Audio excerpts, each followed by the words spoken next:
in the corner of your screen that Topher Davis has started Well, to record this. So we're not live yet. We're live. Welcome to Northland Sports Page COVID-19 era style. Obviously, taking some different measures to try to do this show, but it's not a visual medium still, unless, of course, it is in this case. It's good to see both of you. How's everybody doing? Are we happy? Are we depressed? Are we disappointed? Are we bored? Are we all of the above? Are we running the gamut of emotions in COVID 19 because there's nothing else to do? 100% true, Brian. I think that having to sit in the house all day long, if it was a day or a weekend or maybe even a week, you'd say, that's a nice little break, but there ain't anything to do. There's no sports on TV, and I'm not enough of a TV watcher to hang in front of the TV unless it's HGTV. That I can watch. You're absolutely right. This thing is the whole gamut of emotions, and I think you're right too. If they could say, I understand they can't, but it said a month, and then we'll be good to go again. It would be a lot easier. But the whole ambiguity of it all right now, and the feeling like every single day there's something else coming out, and it's Right. getting different change. Things are changing all so quickly. This whole world. I mean, think of it was a month ago, Brian, we were at the state hockey tournament and we were just operating in business as usual. And now here we are, literally not have had any, you've had one Northland Sports Page since then, and it's just been chaos since. It's crazy. Well, and I'm glad you said that because you're right. I think it was exactly a month ago today that the state tournament got started. March 4th was round one for the Hawks. And you mentioned the one Northland Sports Page we've had since then. Dave, it was 3 weeks ago today that we had a fun show in our new studio. I guess we have three new studios now as you look at the respective pictures of us. But even then, COVID 19 had become a thing, and we were addressing it in that show. But think of where we were 3 weeks ago, and I don't even mean physically, but you can certainly go that route. Yeah. Think of where life was 3 weeks ago versus now. Right. The new show, the new location, everything was shiny and fun. And what about 3 days later, they pulled the plug on the world? All the conversations that we have outside of this are so heavy. There's everything is like Toph was saying, everything is kind of gloom and doom. And I'm hoping that this little soiree back into sports is going to be fun for us and hopefully the people that listen. Do you like soiree? Yep. That was a good word. That was a did. great It was word, like, absolutely. man, Dave Cook spent his quarantine improving his vocabulary. Life is pretty good so far. But no, I think you're right. I think this is going to be therapeutic for listeners, assuming we have any. We can't even necessarily count on my mom or Dana or Kelly today, but who knows what'll happen. Right. If we get this link out there, maybe we'll have a pretty good listening audience. But I do think it'll be therapeutic for people to at least pretend we have a little bit of normalcy right now. And I'll tell you what, if we don't get very many listeners the next hour and a half to 2 hours or however long we want to go, it's going to be therapeutic for the three of us because I know I personally need it. I don't know about you guys. Oh my gosh, yes. Like I said, everything that it's interesting because when you're in the midst of doing all the things we do, we're just busy, right? But when you don't have any, you start to miss it. It's like withdrawal, and I'm through with withdrawal. Let's have some fun. Well, and I think that's the biggest part of it too is, Topher mentioned the state tournament being a month ago. A month ago is when Topher and I and you pretty much wrapped up our winter seasons. And so a little bit of time to unwind, a little bit of time to relax. Cool. I wanted that. I anticipated that. The level to which we've got it and the length of time to which we've got it, no thank you. If this is a big April Fool's joke, it's April 4th now. Time to wrap it up. We're done with April Fool joke, right? Yeah, Oh, way done. Yeah. the April Fool's Run joke its is March. course. Yeah, it's run Yeah. its course. This whole thing is just, I mean, baseball should be in its second week right now. I know that the Final Four should be happening right now. Right? The Frozen crazy. Four wouldn't be far behind it. Frozen Four is next weekend. Yeah, it's all just, and when you start thinking about that stuff, it's like just wow, man, this is insane. What do you think of all those places that are running simulations of all these things? That the Twin season, according to Aaron Gleeman, they're like 6 games behind the Indians already because the Indians started 10-1. See, and I think that depends on your perspective or who you follow on Twitter because Jeff Pappas is doing the same thing, and I think they're 6-0. So who's the bigger homer? Who are you going with? The guys on Twins Daily, speaking of Homer's their big pitcher right now, and they're cutting Rich Hill because he was 0-1 with an ERA of 12. Devin Schmeltzer helped. Jeff Pappas' group already released Tyler Clippard. I was impressed with the Tyler Clippard pickup, but apparently the simulations are not. They cut him after 6 games? Yikes. Yeah. Who knew? Even it's interesting. Marty wouldn't do that. Yeah, and these simulation things, it's an interesting, I guess, use of things. It's way people are passing time. I have a hard time just because, I mean, when you look at them, for me personally, I'm like, well, it's not real. So what's happening, what's not happening? And then especially when you see a result where you're like, well, that's crazy. Like I saw one for the NCAA hockey playoffs where they had Arizona State beating UMD in the first round. Right. But I think there again, it's how big of a homer are you? It's a matter of who lost. You know, if that same upset would have happened with St. Cloud State, who obviously Mark Miracle wouldn't have been there, but if it would have been Mankato, we would have gone, yep. Well, Mankato has never won one, so it makes sense there. Exactly. But I'm saying I don't think on the ice it would have happened, but the simulation says it, and history backs it up a little, and we go, okay, fine. That would be so. You should have called me, Toph. I'd have called Brian and gave him a little grief about losing the simulation in the Sweet 16. I'd have been like, Brian, what's going on with your team simulator? But see, here's the funny part: the Gophers weren't even in the simulated tournament either. That's true. But that kind of that I can use that as a return. I can say, well, Brian, listen, you guys may have made it simulated, but we were on a roll in real life. See, I figure you'd have gone this route. You'd have said, hey, what are you guys bragging about? Neither one of our teams made the NCAA tournament last season. But that kind of brings up another thought for me, because another thing that a lot of places are doing to pass the time, other than the simulations, is replaying old games. And I know that the NCAA replayed the Holy Cross Gophers game about a week ago, something like that. If you want, that's a big little upset that happened in real life. But how do you guys feel about watching any of that stuff? Are you interested in watching a game where you already know the result? Are there just certain things like Miracle on Ice or something? But if you know your team's going to lose, why do you even worry about it? Yeah, I'm struggling with that. You'll like this story, though. Dad and Mom are kind of irritating each other being alone in the house. Mom got a little bitty dog, like 3 pounds. But Dad recorded the entire Gopher football season, right? And he is now in his 4th time watching the season. My mom is about ready to shoot him. Well, I think still that's yells at the TV. Mom I think that's it. I yells at the TV. Catch that ball! It's like, what's going to happen. Well, and I think that's just it. I think either you find out how good your memory is, because if you're yelling at the TV, maybe you don't remember what happened, or you find out how big your obsession is with said sport. There are certain games that still give me butterflies. I mean, even knowing what was going to happen. I mean, I've watched both endings of both Minnesota Twins World Championships at this point, but I watched the end. I didn't sit inning by inning and watch it transpire. Game 163, Yeah. I forgot how cool that game was. Yeah, I mean, even though it didn't mean as much as a World Championship did, it was pretty darn, not to be LA Clippers guy here, but it was pretty darn cool, I mean, but at the same time, I noticed if you didn't make a World Series, because the other thing about these classic games is you go, oh yeah, I remember that guy. Like yesterday, MLB Network had Yankees D-backs World Series on. I forgot how good Tony Womack was, okay? For a random pull of the morning so far. But if they played in a World Series, they come back to you quickly.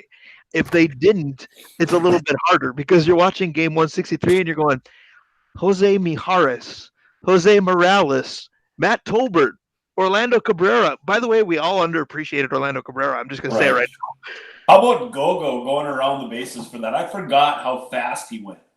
I mean, when he crossed home plate, he was as fast as any player we've had, and that includes Buxton. His eyes were about this big around, too. That was awesome. He looked like it looks like he had dropped maybe a couple of greenies before the game. His eyes were like saucer plates coming around third base. And Gogo's biggest problem in his baseball career back then was he couldn't steal first base. The shocking part was he actually got the single to get it started. Yeah, that was fun. No, yeah, and you're absolutely right. I think I've watched 2 complete games on YouTube. One was Kelly and I did watch Game 7 of the 91 World Series from start to finish, the whole broadcast, which was really interesting, because then you get some of the different talking, even though I knew it was going to happen, just the dramatics of the whole moment. And then on Thursday, which would have been the Twins home opener, I was able to find the first home opener from 2010 at Target Field. So I threw that one on in the background while I was eating dinner and stuff, and just having Dick and Bert talk in the background while I'm doing other stuff, it just makes it feel more normal, I guess. Well, and you guys make fun of my memory being a little bit too good at times. I can now verify a lot of that because I'll watch these and go, "Oh yeah, he singles to left here," and then 2 pitches later he will, and I'll go, "Man, I need a life." Oh, the next pitch is coming, curveball low and away, don't swing. I still swing. Right, I can't believe he still strikes out here. But I think that was going to be one of our opening topics today if it would have been back on the 21st of March. So who knew that COVID-19 makes Topher the segue guy? But that's what we were going to talk about was, what classic game could you see yourself watching repeatedly, or what classic game is just too much and it, rips your heart out and you can't look at it. Let's do it sport by sport. Obviously, baseball kind of opened the proverbial can of worms. I'm going to agree with Topher, first of all, and I don't even know that this is his choice, but it's one of the ones that he watched this week. For me, it's either Game 7 or Game 6 in 91, with a very close bridesmaid being Game 163 because I just keep looking at it and it's around. Yeah, I like 163 because it is kind of a unique standalone with the Piranhas and just how they had to grind out to win. Both of the World Series championships, of course, were awesome, but 163 is the game that had all the intrigue, and so that's the baseball game that I'd like to watch. Yeah, and I mean, obviously, I kind of gave away some of the two games that I watched, but the reason that I did the 2010 home opener. Results, Toph. But and honestly, if it could find more complete games, because with the Major League Baseball and YouTube don't always get along the greatest as far as having everything on there, the copyright stuff. So it's trying to find what games are actually exist in their whole entirety. So maybe, right now it feels for me, just because of the time of the year we're in, it's baseball. And then, honestly, golf highlights is something I could totally watch. But just because it feels like spring needs to be going, the Masters should be right around the corner. And it's not. Yeah, that'll be just my luck. That as soon as this quarantine is lifted, there'll be nothing but golf highlights on TV, and I'll feel like I'm right back in again. Golf, all day Saturday and Sunday. Right. Sign me right up. No, but I think baseball, we covered it pretty well.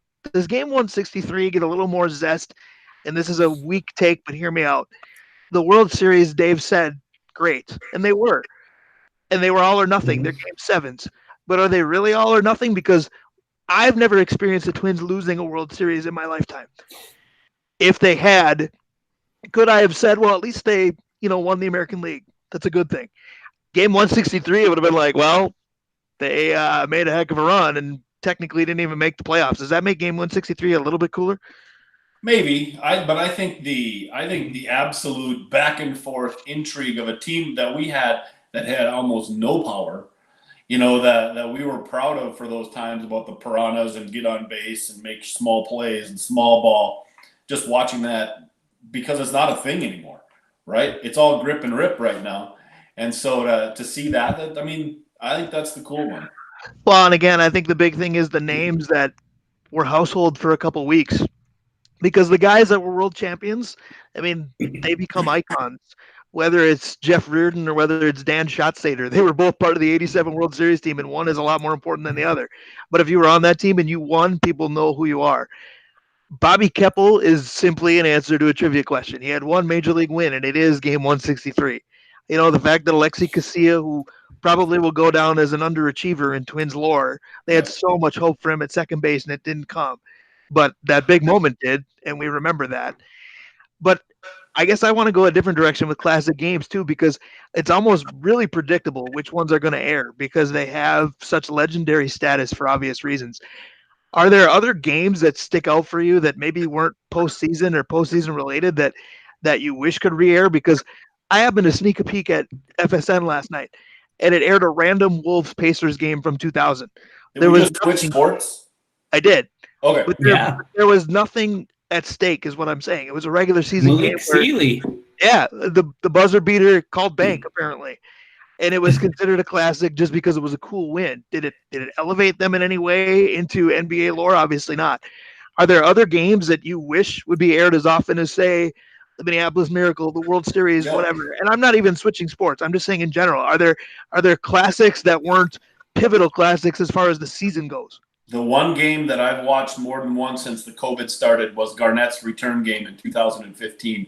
The hair on my arm stands every time that I hear his introduction with the video and the place just going absolutely wild. I mean, we talk about atmosphere all the time.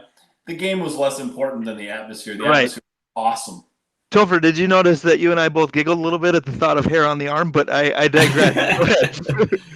Yeah, and I mean, there's so many different things, and I want to, bring up one thing real quick about Game 163 that makes it special for me too, is that it potentially could have been the last game in the Metrodome, and that kind of added to the whole feeling of the whole thing. But as far as kind of other games, without obvious playoff implications and stuff like that, for me, the Minnesota Wild's first home game in 2000.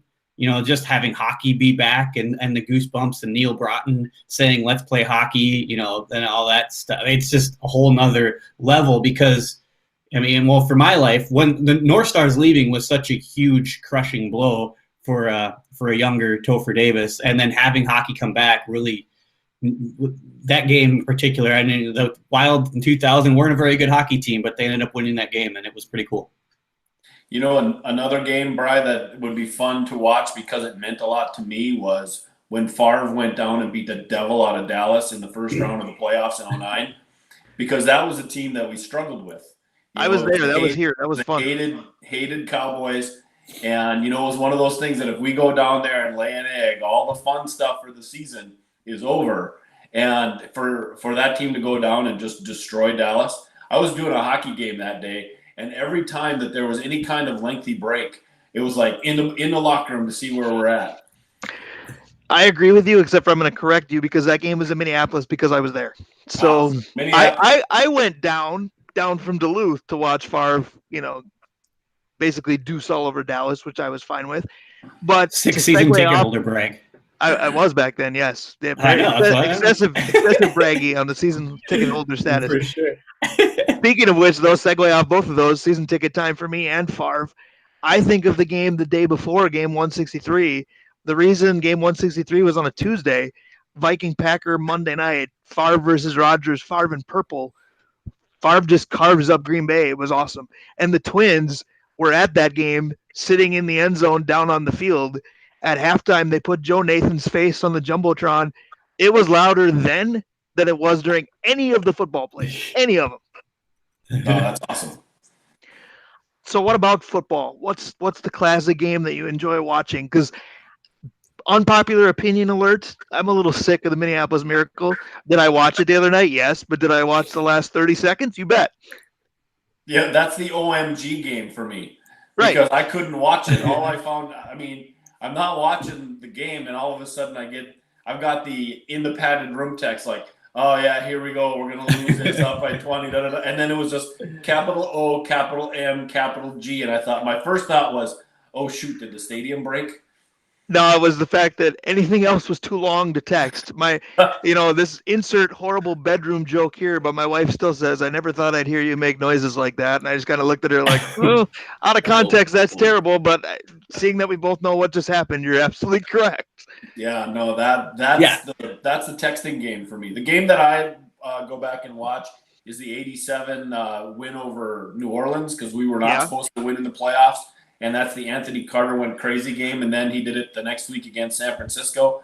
That 87 playoff run by the Vikings. If you're watching this and you haven't seen that before, go find that. The 87 games against New Orleans and then San Francisco. The Niners with Anthony Carter basically putting on an absolute show. Sorry, Topher, go ahead. No, you're right. And I'm gonna, go a little bit, more not necessarily recency. Well, it's because you were in the crib still, Toph. In 87, I was a little younger than you were, but that's the year my little sister was born. The Thanksgiving Day game, Randy Moss coming out party against the Cowboys. That one. That's a good one, too. Where he just absolutely blew up. I would say that one. Or honestly, I know it's not the Vikings aren't even allowed or in this game, but Super Bowl 32, where the John Elway finally won the Super Bowl, beating the Packers. I was gonna say, is that the one with the helicopter run?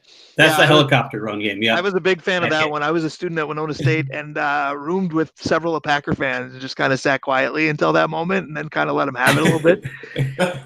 But I will go off of Topher a little bit, and I'll say Randy Moss's coming out party before the Dallas one, the Monday night at Lambeau. That was, when The they moon over dominated that Lambeau? game. Yeah, the No, moon. not that one. This is before. This is Moss as a rookie. This is 98 Vikings. This is hanging 40-some on the Packers. Yep. And we all have broadcasters that we don't like. Some people watching this are probably pointing at my picture right now. But we all have broadcasters we don't like. But before Joe Buck, for me, there was certainly Dan Deerdorf. And for Dan Deerdorf to say Randy Moss might be the best wide receiver I've ever seen, I don't know if I would have done it if he wasn't a Viking, but it was kind of a ha moment, And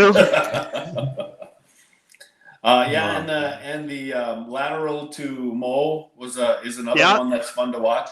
I was there for that one, but did not have season tickets, but I had to get that brag in too. Sometimes my dad just picked the right games. How about Vikings games that you wouldn't want to watch? Hey, before we go there, how long of a show? There's one game that I watched just because of the pain. One game that I watched just because of the pain, and that's when the Viking wide receiver they chose with the pick they got with Randy Moss, the kid from South Carolina. So Troy Williamson, when the ball hits him in the face. Do you remember playing Denver at Metrodome when he took that pass right off the face mask? And that's when I knew he was done. When the ball hit him right in the face mask, I said, all right, there's no coming back. And that was like Canseco taking the home run off the forehead. There's no coming back from that. You're 99% right. I'm going to correct your location again. That game was in Denver, but yes. Was it really? I thought I remembered the turf. You know what? If I don't remember the place, I can say I'm getting Viking games we wouldn't watch. Man, the show's only 2 hours on a normal day, right? Man. I'll tell you one that people would think would be at the top of the list that I do watch, and I just turn it off when I know like the taboo moment is coming.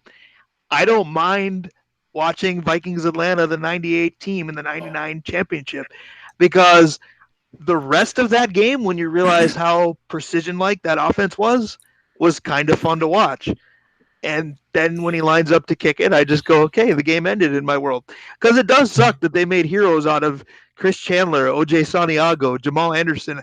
I feel like J.J. Burton was on that team. I mean, how many random names can I pull here? The end sucks, but the rest of the game wasn't that bad. The rest of the game was awful. They should have put 60 on that team. They should have. The timeout at the was it at halftime where Atlanta called a timeout? Yeah, we got greedy and turned it over in our own end deep. Yeah, no, I'll never watch that game again.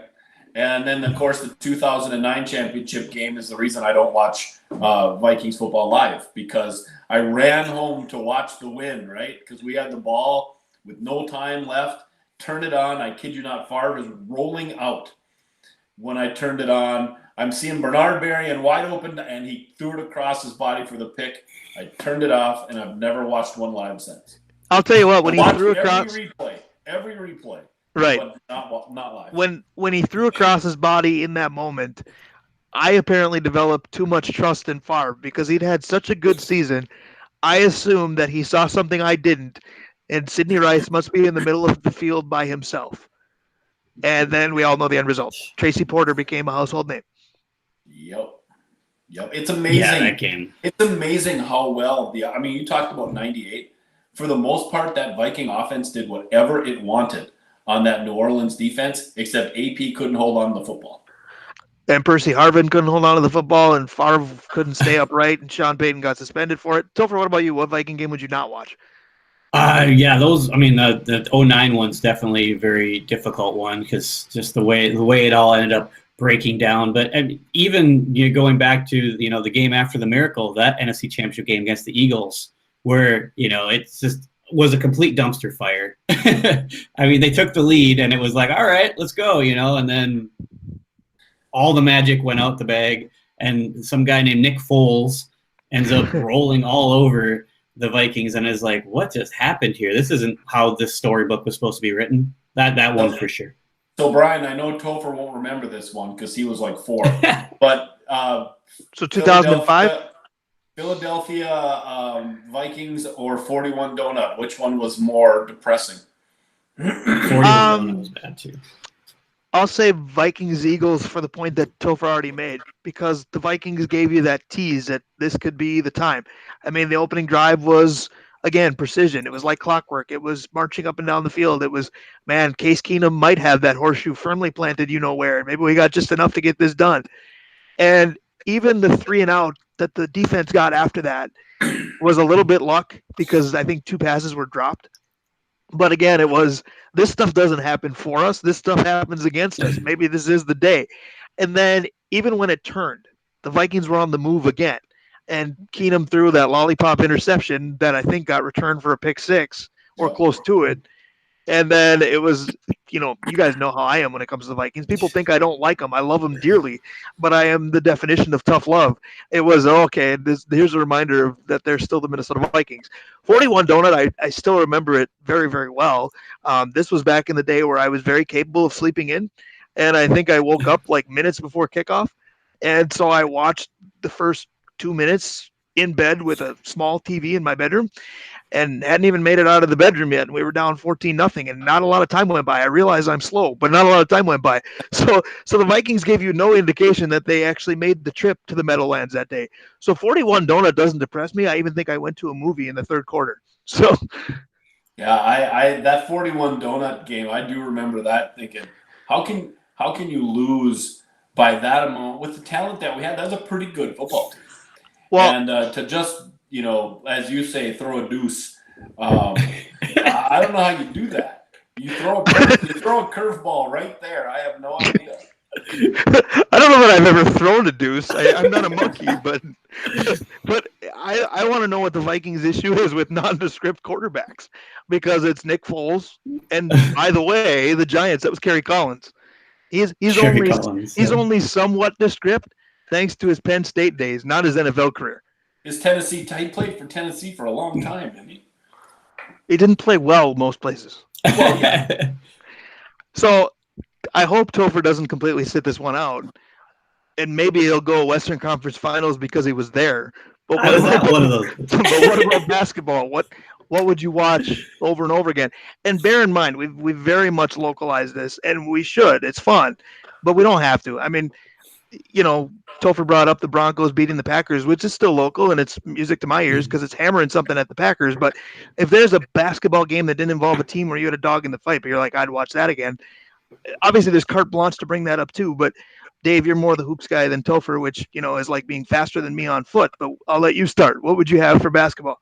So any game, anywhere. Well, the first one I've already mentioned, the KG come home game, was awesome.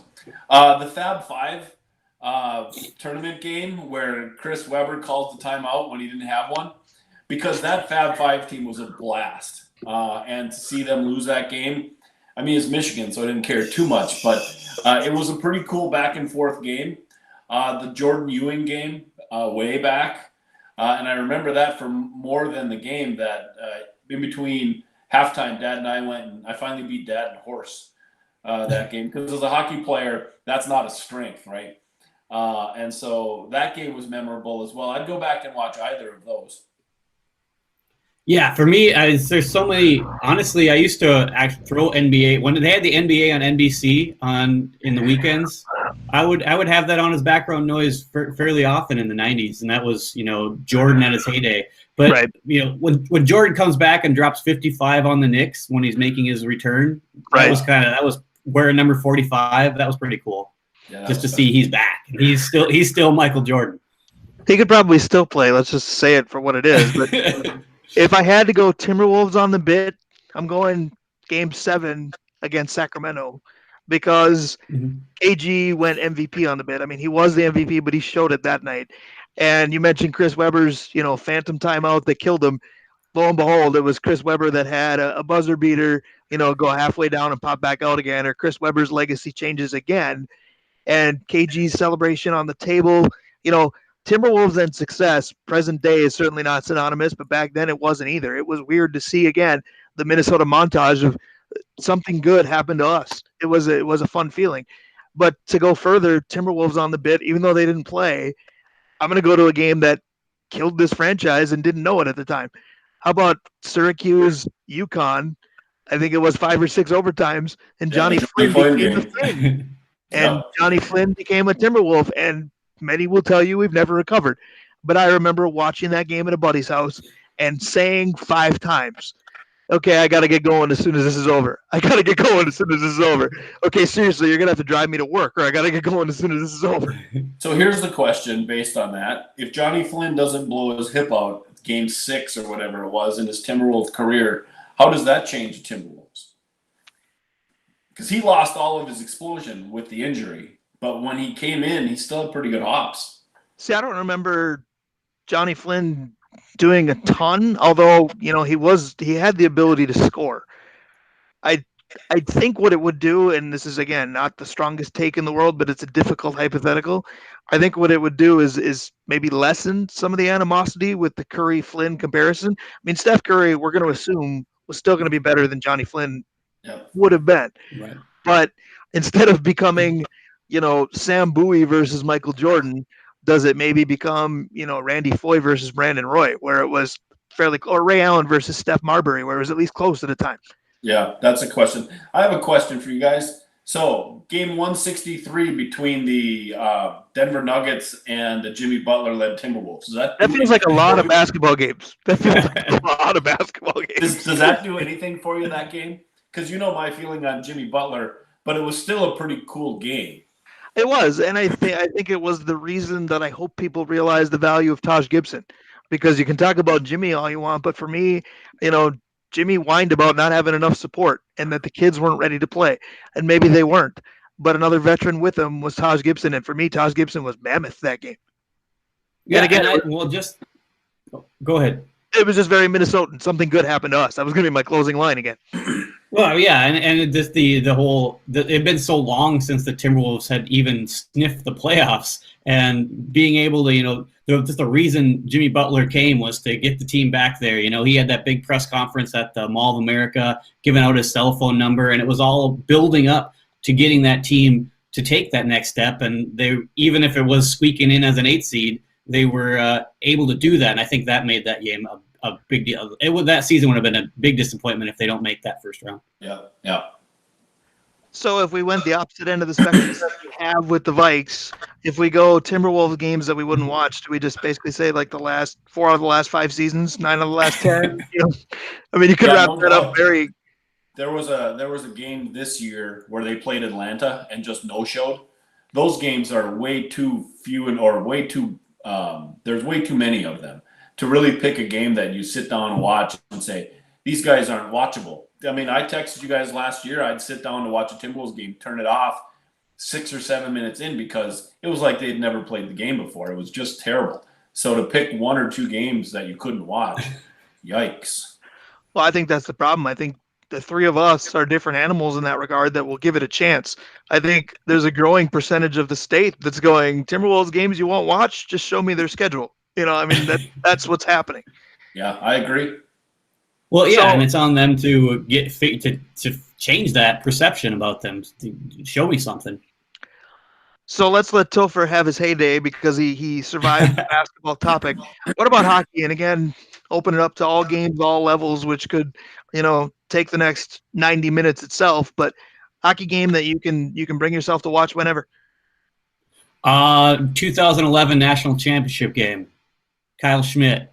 That's easily number 1 for me because that's a moment that I never thought was going to happen. I always thought UMD was going to have a fun hockey team. Growing up, it was always, fun to be competitive, go out there, do it. But I never actually believed that UMD could win a national championship.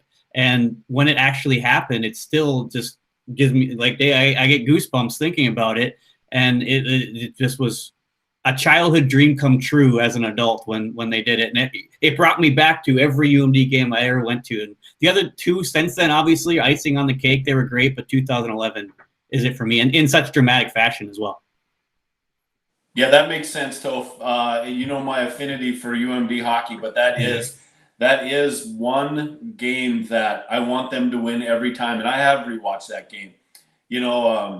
That's the little engine that could game. That I love that stuff, and it was fun to watch that.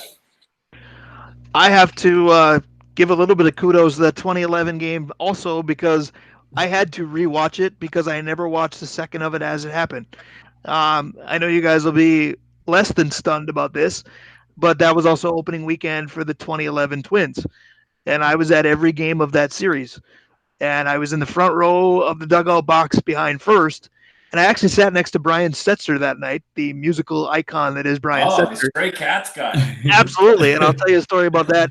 Obviously, we have time with a different show format today, but I can tell you a story about that a little down the road, too. But if you'd have brought Topher with, he could have sang Sexy and 17 right there to Topher.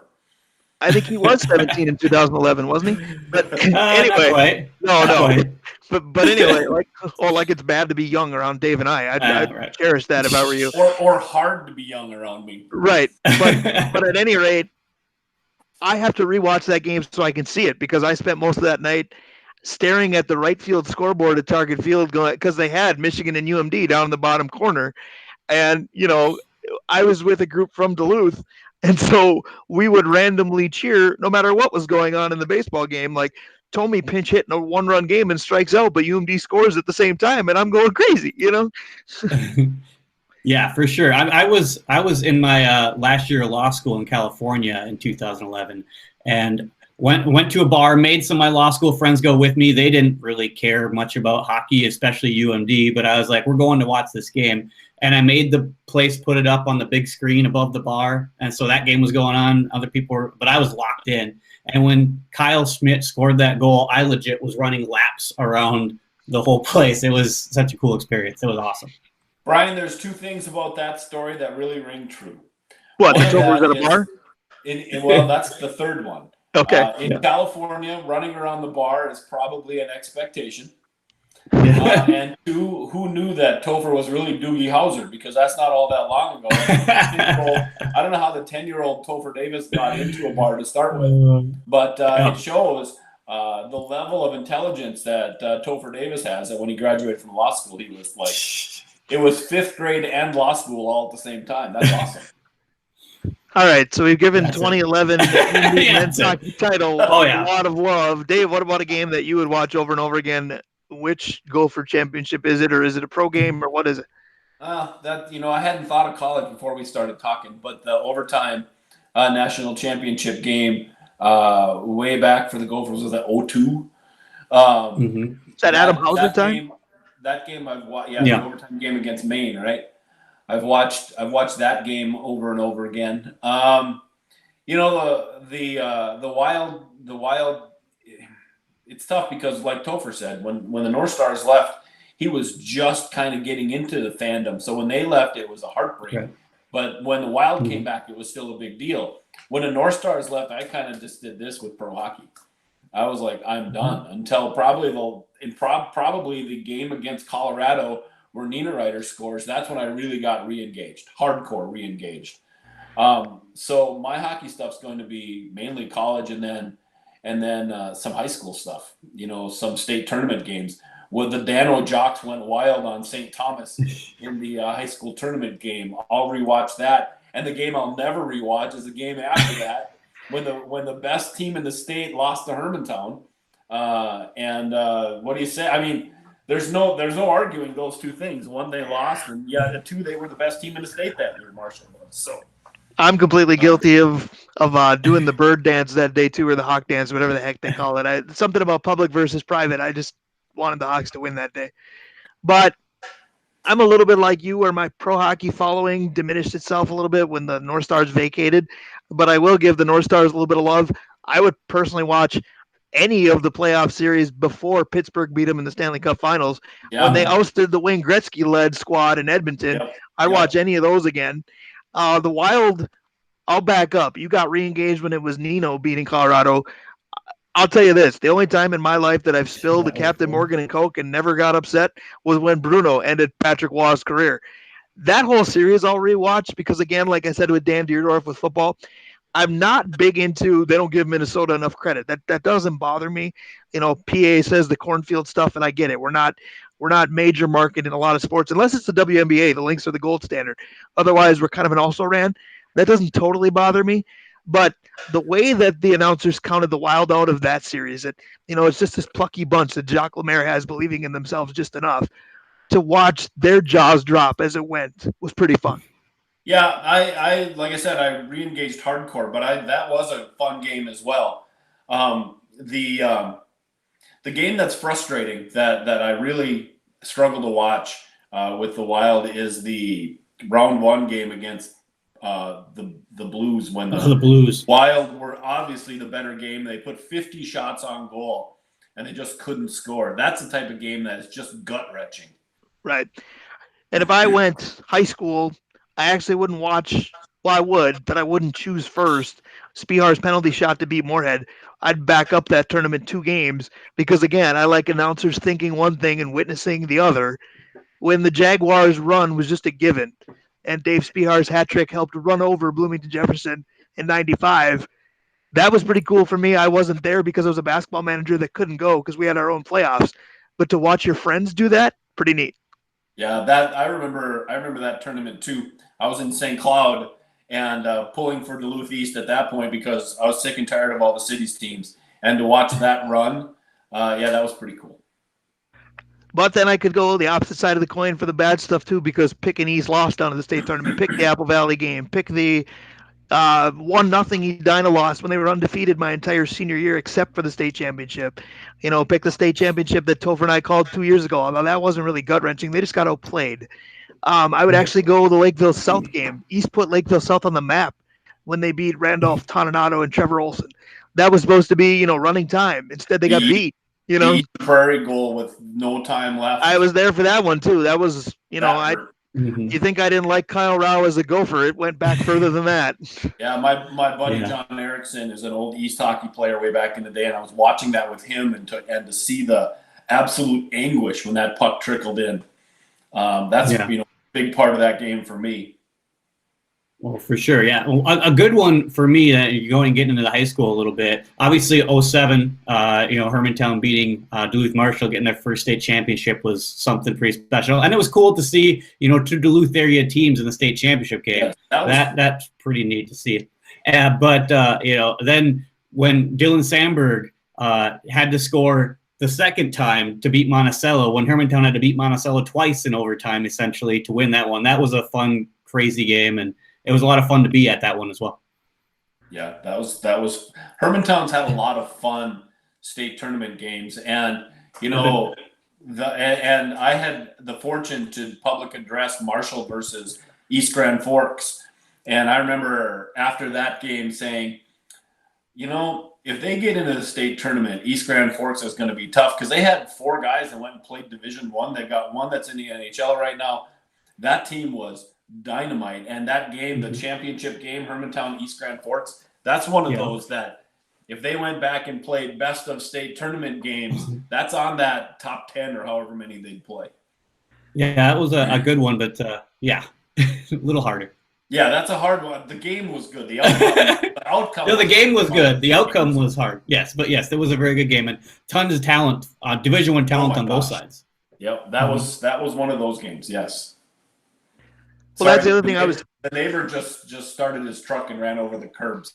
See, now it's a real show because if something happens, Dave's distracted. Either side of Dave, it gets his attention rather quickly, and we got to reel him back in. But I almost thought about going that direction too. Was what about broadcasting classics? But I feel like we've done that. We've talked about what our favorite things to cover have been.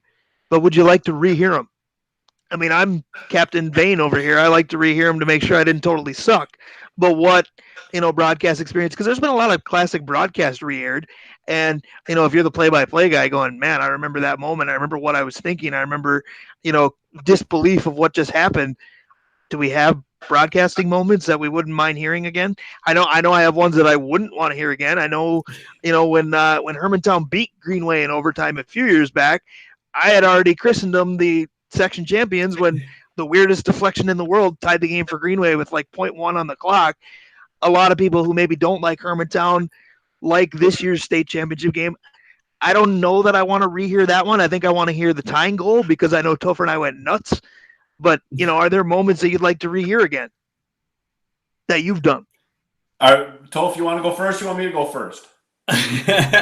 Doesn't matter to me. I mean, I guess obviously the tying goal this year in the Class A state championship when Pionk scored to tie the game. And at that point, Hermantown had all the momentum, and it really felt like they were just going to keep going, and they were finally able to get one through. But then, going back to this, I think for hockey broadcasts, the section final games that we've done, Brian, have been absolutely epic. Pretty much all of them, have been absolutely just crazy, and most going to overtime, and then and having not only have most of the time East winning in overtime, Hermantown winning in overtime, then Hermantown losing to Greenway in overtime, and that was such a stunner and so crazy. It was. Any of those games are fun, exciting games, but I don't know. I have a harder time listening to myself as a broadcasting, but that's just because I don't like the sound of my voice recording, I guess. Oh, this is going to be tough. Oh, I hear you on that one, big time. So the couple of them that have been fun, when East played Marshall the last time in the playoffs, and you and I were doing that, and I was a little nervous coming in, and the first play, Marshall wins the draw, and their best player dumps the puck from outside of the blue line, and I was like, okay, Brian, this one's over. And then having to do the next hour and a half next to Brian's fist pump every time he scored. I'd love to tell you that didn't happen, but it happened. The one that I'd like to go back and listen to because of how I remember it, Topher, is the Proctor Gentry game when the Gentry guy coming over and said, oh, this is going to be so fantastic. And then watching the game going, this is like a AAA team playing a high school hockey team. And then you remember him coming over later and saying, oh, I can't wait. I can't wait till we get a chance to play Warroad, St. Cloud Cathedral, and Hermantown. And then after the game, we were like, dude, you want nothing to do with those teams. Warroad might break all your kids. Cathedral might put 12 up, and you might not put a shot on goal against Hermantown. Pretty sure that's not what you wanted.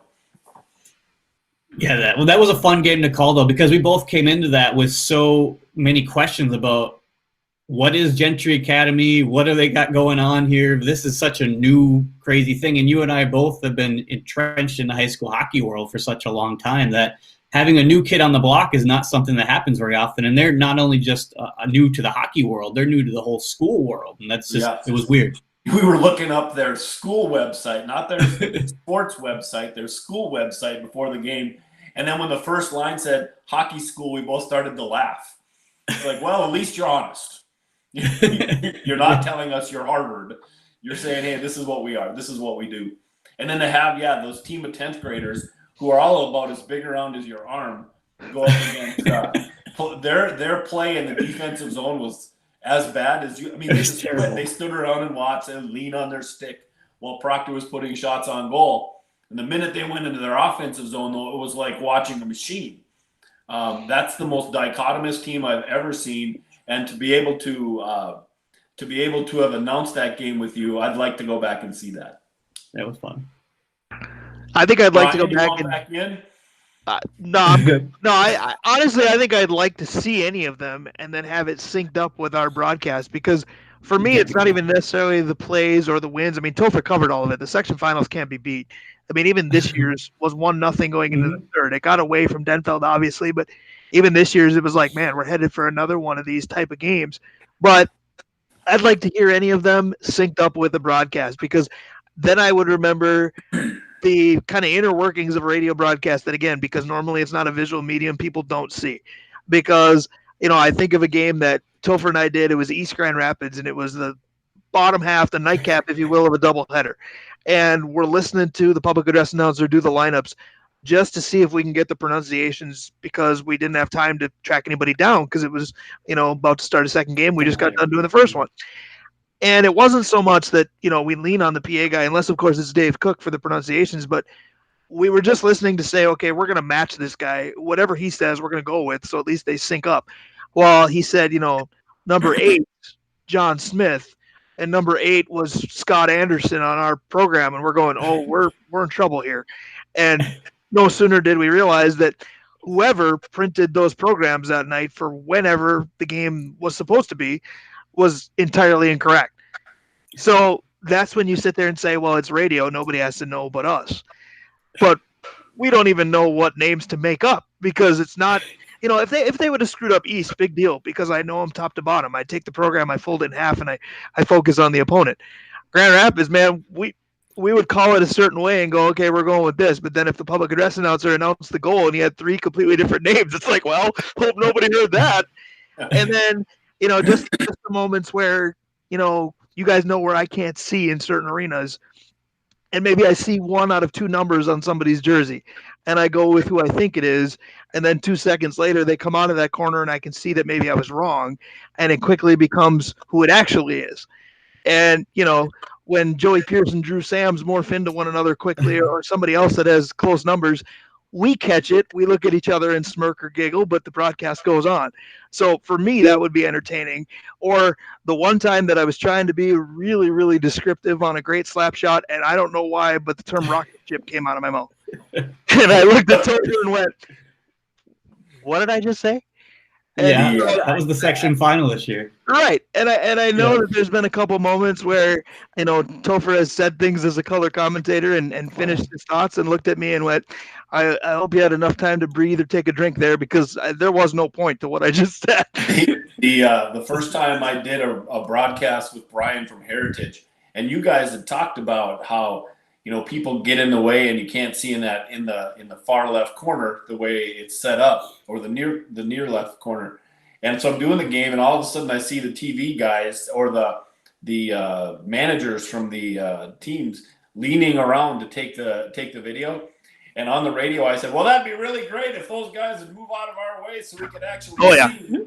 And 2 of them turned around and looked at me and was like, "Oh crap! All right, we're in the way." No, that's the thing is you say something like that the first time to see if they can hear you if they're that close. I remember, Adrian Robbins doesn't work in the Duluth market anymore, but back when we first started, Topher, I think it was our first game, Denville Greenway of 2017-18 season. It was the puck went down in the corner, and I said that all I can see is Adrian Robbins' hip pocket. And she heard it and turned and moved. So mission accomplished, but it doesn't always work that way. There was one time this year where, again, it was a Denfeld manager shooting the video, and I couldn't necessarily get him to move. So I don't think men are supposed to have a thigh gap, but I was able to see in what would be his. And then there was another time where he was shooting the video and I couldn't see around him. There was just no way it was going to happen. But I could watch his video and do the game. I could see what he was shooting. Oh, God. So, there are ways around it, but that's why I would like to see games re-aired because basically how it worked for me. Last year's Grand Rapids Hermantown game in Hermantown, the puck is going in. The puck's going towards the entryway, Toph. And, I'm trying to follow it. And you know me, I don't sit when I broadcast. I walk around. And just tall enough to catch one of the beams in the press box. Remember that, Brian? Oh, yeah. Yeah, I do remember that. So if I could go back and watch one college hockey game, though, that I was public addressing, I would love to go watch the Scholastica Adrian game. Now, most people that doesn't mean anything to them. But there's 2 powerhouses in the western half of Division III hockey, and it's St. Norbert's, who is just better than everybody. So in your mind, St. Norbert's is like the Edmonton Oilers with Gretzky. Just nobody really had a chance. But they were really nice guys, and so it was easy to pull for them. They're just better. And then there's Adrian, which is like the Philadelphia Flyers from mid-'70s, where they're just going to beat the devil out of you until they win, right? And Scholastica plays Norbert's really well. And Adrian just had their number. It's just so frustrating to watch that game. And Nick Trenchiansky, who was the goaltender for Scholastica 2 years ago. Wait a minute. You just nailed Trenchiansky, but you struggled with Ronnie Rodriguez. When you're public addressing, you got to get those names. Otherwise, it's really bad as a home. I know. There's this hashtag irony. So Trench with 50 saves for the shutout win was a big deal. But I saw a goalie shut down a 4-on-0. It was a 4-on-0, and he made 2 ridiculous saves on the way to beating Adrian. Now, I would like to, instead of being in the middle of that, actually watch and listen to Steve Jazerski make that call on the 4-on-0. All right, so suddenly we went from not having any sports to talk about to just hitting the rewind button and talking about sports. One topic I think just killed a solid hour. That's been known to happen on this show before. Yeah. See what happens when we don't have commercial breaks and we don't have any clock to watch it. It gets interesting. I'm going to need a commercial break to refill the water. Joe Boo needs a refill. Well, feel free to step out if you'd like. All right, bye. All right, so Dave will return. Again, Northland Sports Page Cool. continues. I like the back of your jersey, Dave. Yeah, I do. That's a heck of a logo. We should get it on the front of something. At least he's waving. I expected one finger after that. So again, this is the Northland Sports Page COVID-19 style, if you will. We're making adjustments to try to make it happen. We certainly will try to get a link at least put out on our social media avenues, if you will. We'll get it on Twitter. We'll get it on Facebook. We have talked to the station about potentially getting it on the northlandfan.com website, at least make it a podcast. And who knows how long this might be the methodology we have to use. So it is possible that this may become aired via the station this way too, which is fine. I mean, it's different, but it's not horrifically different. I mean, is it different to see Dave playing peekaboo in his man cave there a little bit? But in terms of the content, I think we had to make adjustments already. Dave, if you think back to March 14th when we were in the proverbial news studio that we haven't been back to, we were feeling bad for state tournaments that got cut short. We were feeling bad for tournament runs that weren't going to happen. And then you fast forward 3 weeks and you've got, lives that are lost. You got jobs that are lost. You got, your livelihood is your house now. This is uncharted territory to say the least. Yeah, but the problem is we have those conversations every day. And it's Twitter coverage all day. You're right. It's such a different time in the world, but it is really nice to be doing this. It is. So let me close the classic game topic with this question. How much do you guys miss the live games right now, and which ones do you miss the most? Because I feel like, again, I opened the proverbial show here in this different format with the gamut of emotions that's been run with the situation we're in globally. But I look at games themselves, and I don't feel like maybe even I missed them as much as I should. I feel like now I'm going to start because baseball would have been started and it would have been every day. And it's, kind of the rite of passage for spring. And full disclosure, it's my favorite sport of the major four. But I didn't necessarily miss the college basketball tournament only because it never started. Now, do I wish it was on? Absolutely. But brackets had not been released. Action had not been going. It had not been stopped. The Big Ten tournament had. I would have lost a lot of money if somebody would have told me that Gophers Northwestern men's basketball would be the last live sporting event I'd watch this year. But so far, that's winning. I do miss the NHL season because I want to, in my heart of hearts, think that the Wild were poised and ready to make a playoff run. I don't miss the Wolves because they gave us no reason to miss them. Are you guys missing live games more now because of baseball or more because of what could have been? We kind of recapped that to start today. Or are you missing it less now because eventually with repetition, you get used to things? We're on, week 3, almost week 4 of nothing. I think for me, it's getting worse because of what you just said. I mean, I think for a week, it was, important that we miss these things, and I understood it. I think that then it was the idea that maybe we could do it with no stadiums. Then, all of a sudden now it's multiple weeks. And I told you, I'm not a TV watcher. So having to sit down and spend time watching a drama that Dana loves that I just don't care at all about, that gets really, really old in a hurry. And you know what we're really missing? I mean, let's be honest. Things are bad when wrestling's not even live. I mean, the last one's going to be live, and they'll probably do WrestleMania live, it sounds like. But if you can't even have live the stuff that's scripted, right, that means we're done, right?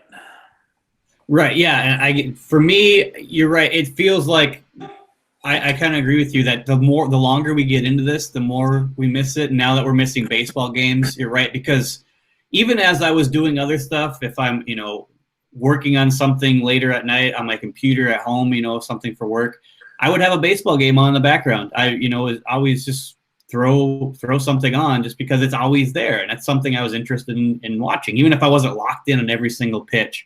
And now as we're getting closer to certain rites of passage and having them not happen, the Frozen Four not happening after the last couple of years and the season UMD was having, and the players that we'll now never see in a UMD uniform again, with Perunovich leaving and Richards leaving, and the senior class, Nick Wolf and Hunter Shepard. It's not having that, I guess, some sort of conclusion, even if they would have played and lost, just not knowing. that's the hardest part, I think. You didn't get a chance to say goodbye.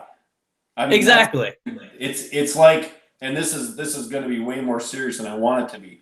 It's like the teams that there's an accident, right? And some of those kids don't come back, or Hank Gathers, where you saw them and then they just weren't there anymore, and you didn't get a chance to say goodbye. It feels like that with some of the seniors. The Marshall girls basketball team, the seniors that were there, and were making a run, Brian. They had all the momentum. Marshall, Cromwell, Esco boys probably would have won their section final. They're never going to know that now either. It's hard to know which sport to feel the worst for, because there's a lot of high school players may never play it again. Maybe you're not talented enough, or maybe you're not considering playing it at the college level. College kids fall into different proverbial boats. Maybe you're going to the next level, like the Perunoviches, the Richards that you mentioned, and life does go on. Are they disappointed? Yeah, but they're still gonna lace up the skates and play it again. Division III, probably not. It's just it's a weird world we live in, to be brutally honest. I will say this though, I'm glad that simulated brackets did not happen, and I don't mean I realize we talked about UMD losing to Arizona State, so in some ways it did happen, but it's just different people taking it upon themselves to do it. It wasn't nationally released to give sports some normalcy, because then I would miss it a lot more.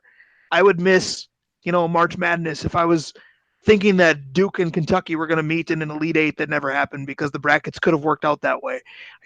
Maybe UMD and maybe Minnesota does sneak in as a bubble team in hockey, and they're round one again, and now we never get it. I don't want to, it's only FOMO if you know what you missed out on, that kind of thing. Yeah, sure.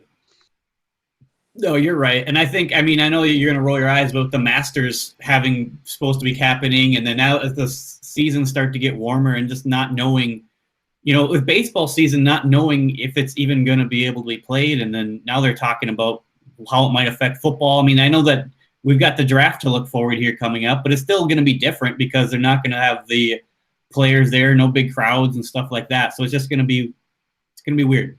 Okay, so seriously though, I'm glad that the draft is not going to be held on boats in the water at the Bellagio. I was kind of looking forward. Terrible idea. I was going to say, I think COVID-19 or not, there's a certain amount of relief that's not happening. So I was looking forward to seeing the debacle. Well, I thought PJ was going to bring everybody up there because nobody does it better, but and he'd help row. Kind of the joke. Speaking of boats, what are they going to do with the fishing opener? I know that's not our wheelhouse at all, and I don't think Topher's a fisherman, but I know you and I aren't. But those folks that are just diehard fisher people, what are they going to do? Are they still going to have the opener? Are they just going to say, here's some ice, knock yourself out? Or what's the governor's opener going to look like? Well, the latest I heard on Twitter is that the governor's opener, the big to-do about that is not happening. But fishing opener for anglers in general so far is supposed to happen. And that's the other weird part, because Topher nailed this and we all kind of knew it, but it never hurts to hear it. Topher nailed this in the beginning, that it's not as if we all of a sudden know, 2 weeks from now, this is going to be fine. 6 weeks from now, it's going to be fine. Nobody knows. But it doesn't make me feel obviously any better when each morning you wake up and something that you still thought was a long way away and would be fine is getting canceled too. You want to localize it to the nth degree. Grandma's Marathon, the very station that we're on with this show, is the home for the broadcast coverage, and that's a major economical bummer. It's a major, recreational bummer for this city. You hear about Wimbledon, you hear about the French Open, you hear about all these things that are June, July, and August that are being cast to the side and not going to happen. And to me, it just makes your mentality a little more bleak, because that at least tells you, whether it's matter of fact or not, that it's April 4th and we're saying that July isn't going to look any better. That does not help me. Well, what's weird, Brian, is, you just talked about some big events for us, but maybe not gigantic, things nationally. When college football starts talking about canceling games, that's one of those pinnacle sports that is far off in the distance, but you're already hearing rumblings that, some of these schools are saying that if they cancel a football season, that their athletic department's actually going to be in trouble, because the football provides so much revenue. Well, and that's just it too, because, Topher and I were asked right away. We were actually asked by a local TV station, how are you guys handling no sports? And, what's it like to be you guys? And Topher and I kind of shrugged our shoulders. We're just like everybody else in terms of sports not being able to be watched. That's unfortunate when you're a big sports fan. But we're very lucky, and I use that term loosely, that this didn't affect us as sports media people. We were done. You know, Mhm. we weren't done in the sense that we do this every Saturday, and life has been different, obviously, in that regard. But there are 0 live games to this point, knock on anything you can find, that I've missed out on from a working perspective. But then, like you said, you start to hear about college football having rumblings about, well, that may not happen. All of a sudden, then I go from, well, at least I was done, to wait a minute. Are you telling me that this situation might still affect next season for me? Which Well, is sounding more and more like it. here's something that I heard today, which I hadn't given one thought of. So if you're a Gopher football fan, have you seen Rashad Bateman for the last time? And here's the point. He's not eligible for the draft this year, but the NFL rules are 3 years out of high school. So he conceivably, if they don't have a season next year, when the draft comes around next year, he'll be eligible to leave. So we may have seen the last game for the best receiver the Gophers have had probably since Eric Decker, and maybe even Ron Johnson, play his last game, and it'll be 2 years ago when the draft goes on. Yeah, it's crazy when you start thinking about it going on for that long, and the other sports that it could affect. And I know that as you guys know, I teach a class at EWS, and I just got an email yesterday that they're moving all their summer semester courses online as well. So they're already planning on not having any. The earliest of having students back on campus would be next fall at this point, and there's still no decision there. So it's everyone's trying to adapt to this new world, and it's not knowing when that finish line is probably the hardest part. Yeah, I agree. Right. And it's one of those, what's the correct way to do things? And I don't know that there is an answer, because if there was, we'd get through this a lot quicker. But there's a lot of people who feel that we didn't react fast enough when we could have, and that's put us in the situation we're in now. And I'm not getting in a political lane here. I don't want to. But now are we anticipating the worst too far out? We're talking in March and April about not having classes next fall. What information is available to us that's telling us, well, we need to panic further out because we didn't panic fast enough on the front end? I think you answered your question. I think that's the concern, that since we didn't panic soon enough, we sure as heck aren't going to be caught in the backside. I don't disagree with that, but then again, where does the line get drawn? I mean, I don't want to be a Debbie Downer about things, but almost anything on a calendar that someone mentions to me, my gut reaction now is to go, yeah, that won't happen. Yeah, no, I think that's why we're doing what we're doing, Brian, because all those sort of conversations have permeated everything, and we need to have something positive to talk about, fun to talk about. Well, and that's the biggest thing, because you started this little bit of conversation with the jumping to the next level, Rashad Bateman, Scott Perunovich, Justin Richards, etc. It makes a ton of sense if you just look at it on a blank page, if you will. And they don't know if their collegiate career will continue. They don't know what rosters or seasons or schedules will look like. So go ahead and make the jump. But you got to remember, the jump they're making, we don't know what it's going to look like there either. What level are they going to? I mean, do you get paid a different amount while still in quarantine? Is that part of it? I mean, right. If what happens to salary caps if the league didn't play? Right. Well, let's go a different direction off of that comment. Who's loving this is the Houston Astros. Now, Dave, you and I joked about it initially that by the time sports get going again, mentally we're going to forgive them because it's far from the priority that you have in terms of your thought process. But now there's news of, if they start baseball and have a partial season, if you have a suspension of 80 games or fewer, you still serve it this year, which, by the way, that makes Michael Pineda basically a non-factor if the Twins get going. Yeah. But if it doesn't start, suspensions get waived, which for the Michael Pineda lovers of the world like myself, that's not a bad thing. Also refers to AJ Hinch and the Astros brass. Their penalty would basically be nothing. How does that make you feel? I think if we start this year at this point, I think all those things are going to be forgiven because we're sitting outside watching baseball. I mean, there's still going to be some hardcore guys that are, talking garbage and whatever, but I think the majority are just going to be, thank goodness that's over. Yeah, I think you're right. If you're Dusty Baker, or I'll let you comment on the Mets, for guys that have been, Mm-hmm. hired to take over for guys that were in trouble, you're going, wait, what? Yeah, and I don't know how, when you break it all down, obviously, I start thinking about what about the players that have, clauses in their contracts for a certain number of games played and accelerating things. If the season's shorter, that's not going to get hit. And, you're looking at what about guys that have a one season left, or they become free agents quicker? And there's so many question marks of how this could all work and what it all means and how many players are going to end up retiring as a result of this, so we not get to say goodbye to. I know what it is too, and I'm 4,000% tongue in cheek when I say this, but apparently COVID-19 is all the Pollad's fault because now the Josh Donaldson signing potentially never happened. I mean, if they don't play this year, every acquisition that was made, they're basically free agents again. So the Twins finally shelled out some money and got a big name, and he may never play for him. Wow. Think about that. That's right. Crazy. Right. So someone in the baseball encyclopedia, though, he'll still have MIN next to his name.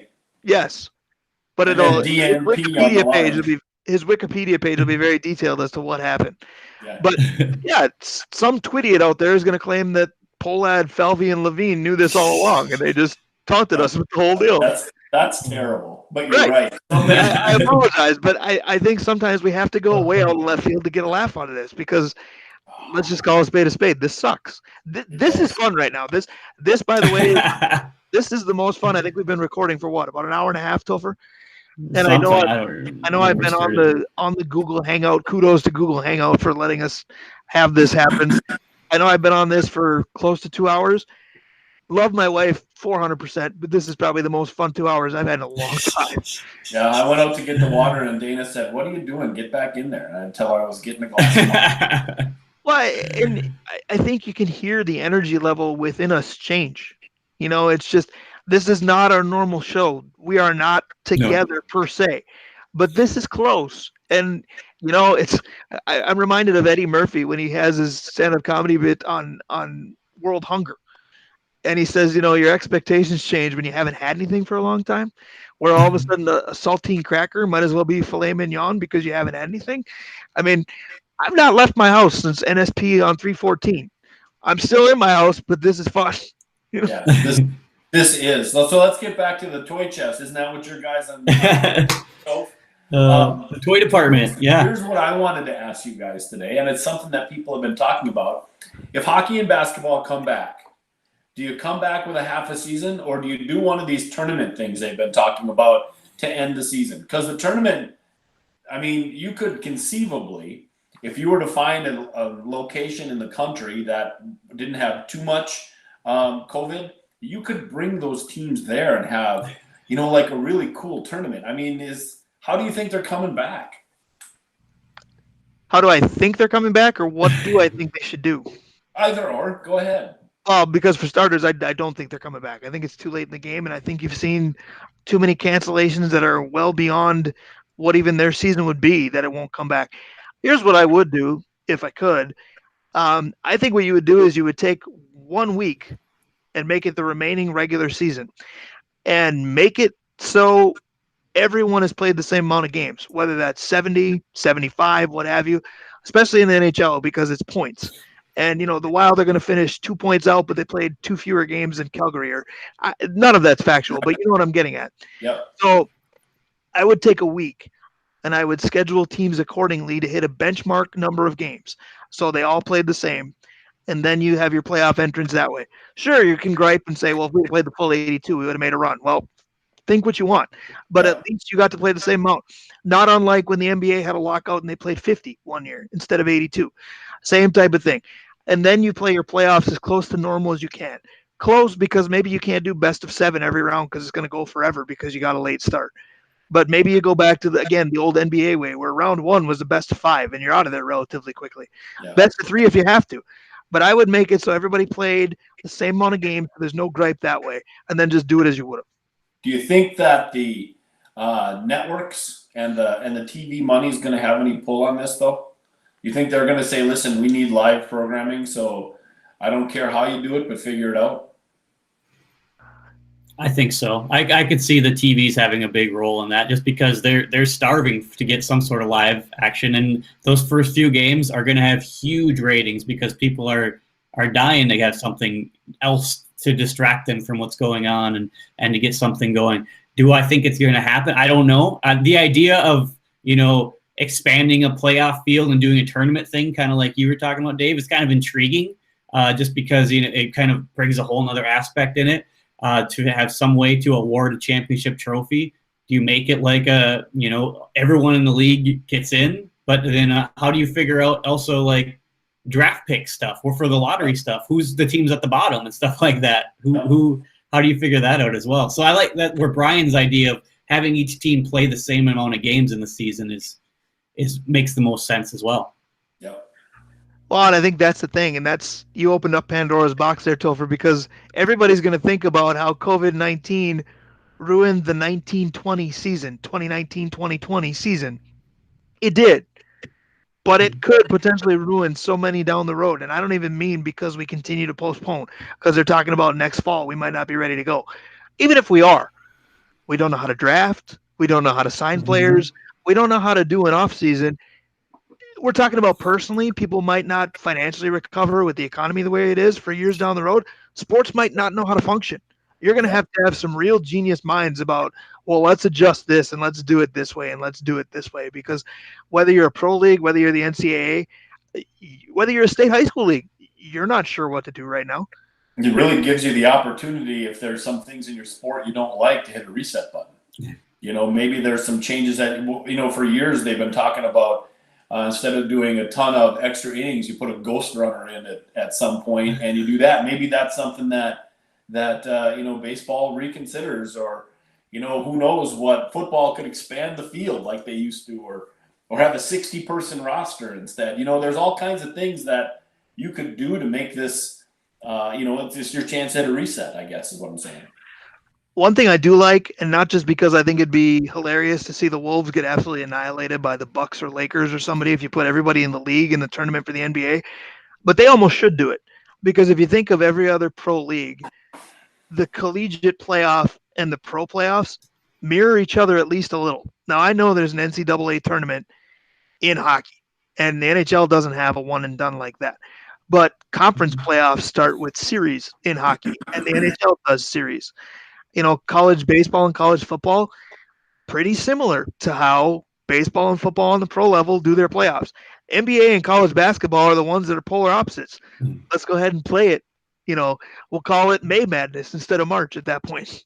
Would you be able to bring back guys who've been injured? I'm thinking the Wizards bringing John Wall back, who's going to be almost done with his rehab here, and that makes the Wizard team a little more dangerous in a weak East. If you did a one and done and John Wall's got 100% of his legs underneath him, that's a dangerous team. Right. That's just it. It's going to be as though 1920, and again, 2019, 2020, for those of you that think I'm living 100 years ago, you have to, almost pretend like this didn't happen, and not just in wins and losses, in everything around it.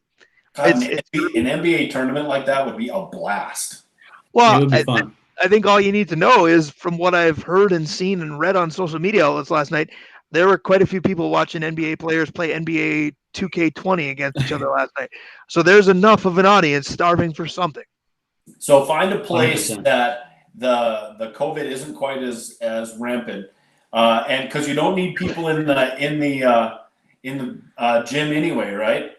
Put a hardwood floor in the Fargo Dome, bring all the teams there, and do it live. So you just opened up another can of worms there too, because the first idea before it was, life is canceled as you know it, was, well, we're going to play without fans because we're just going to limit, mass gatherings and everything else is going to be fine. Obviously, that wasn't enough, and that didn't happen.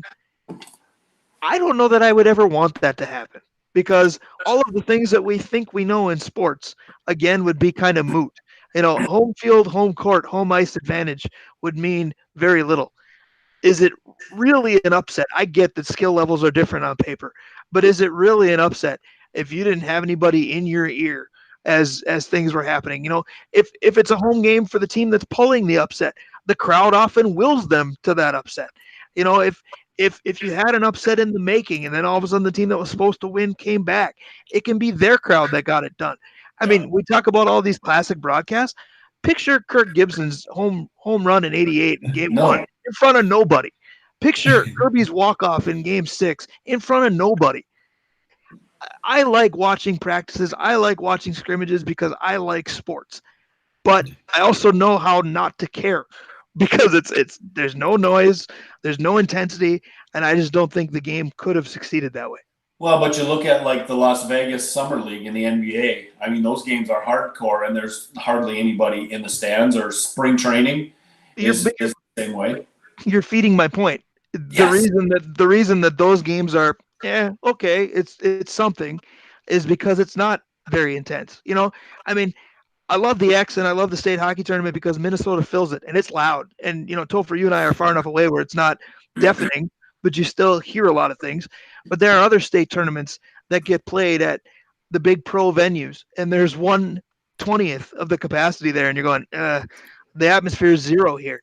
I mean, as a broadcaster, did I love when St. Scholastica played the last game in the Metrodome? Absolutely. But from a crowd standpoint, was it cool? No. But if there's no crowd anywhere and it's just on TV because you can't get there, I think that would change that a little bit. Barely, though, because I'll give you this example, and maybe in the times we're in, people would say yes. But let's say sports is ready to come back, and they're going to come back June 1st. But they're going to have that much time between now and June 1st to practice. And just to give us something, they're going to televise those practices. Are you tuned in on the edge of your seat? Because players playing with no fans is basically a practice. No, I know what you're saying, Brian, but if you were watching a game with no fans, so you're watching a tournament game. Well, we work with the Huskies. We've done it. Well, but hold tight. If you're watching an NCAA tournament game with no fans, and Cole Anthony from, North Carolina State, he goes down 3-2-1, puts a bank, and they win by one. You're telling me you're not going to be excited about that, even though there's nobody in the gym and you're watching it live on TV? If I don't have a dog in the fight hardcore, yes, that's exactly what I'm telling you. See, I think if it's like a national championship game and there's nobody there, you're still screaming at the rafters. I guess what I'm curious about is whether it's sports or whether it's life, we feed on the emotions of other people. I guess what I want to know is how hard do they celebrate? Because the crowd usually feeds the moment for them. If there's nobody if I had a basketball hoop in my driveway, I guess if we want to go further, and I make a 55-foot shot in front of nobody. You got a big ass driveway is what you got.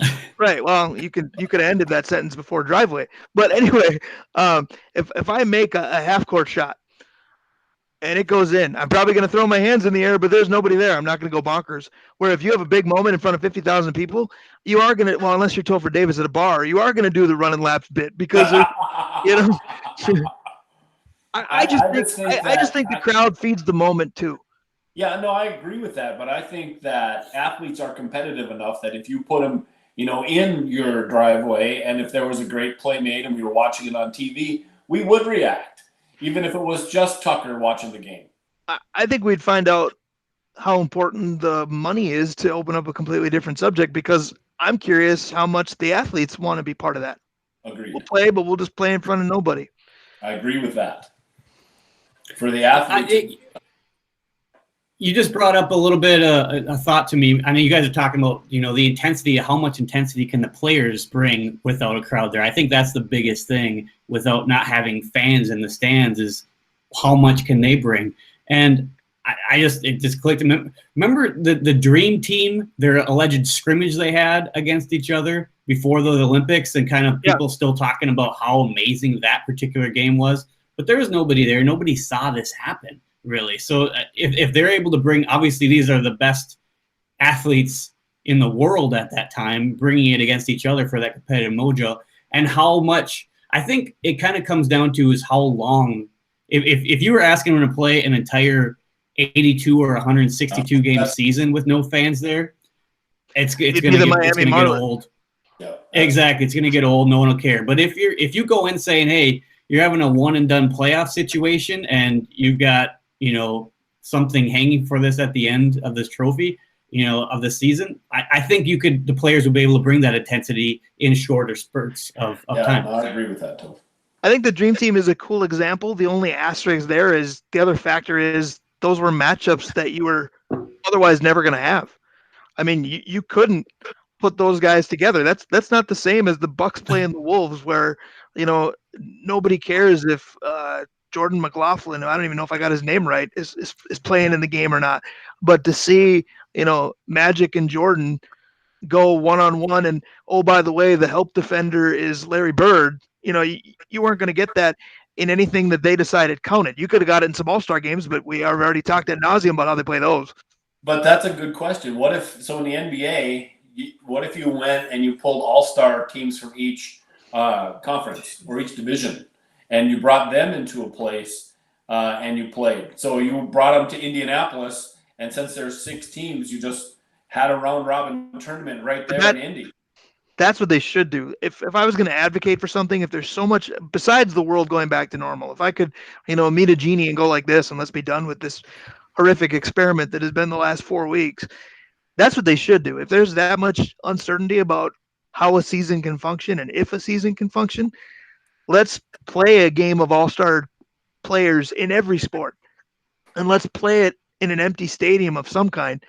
Let's treat it like a telethon. Let's televise it and let people make donations as their quote ticket price, and let's give it to COVID-19 relief in any facet that we can. I actually love that idea. Hey, is the Astrodome still standing?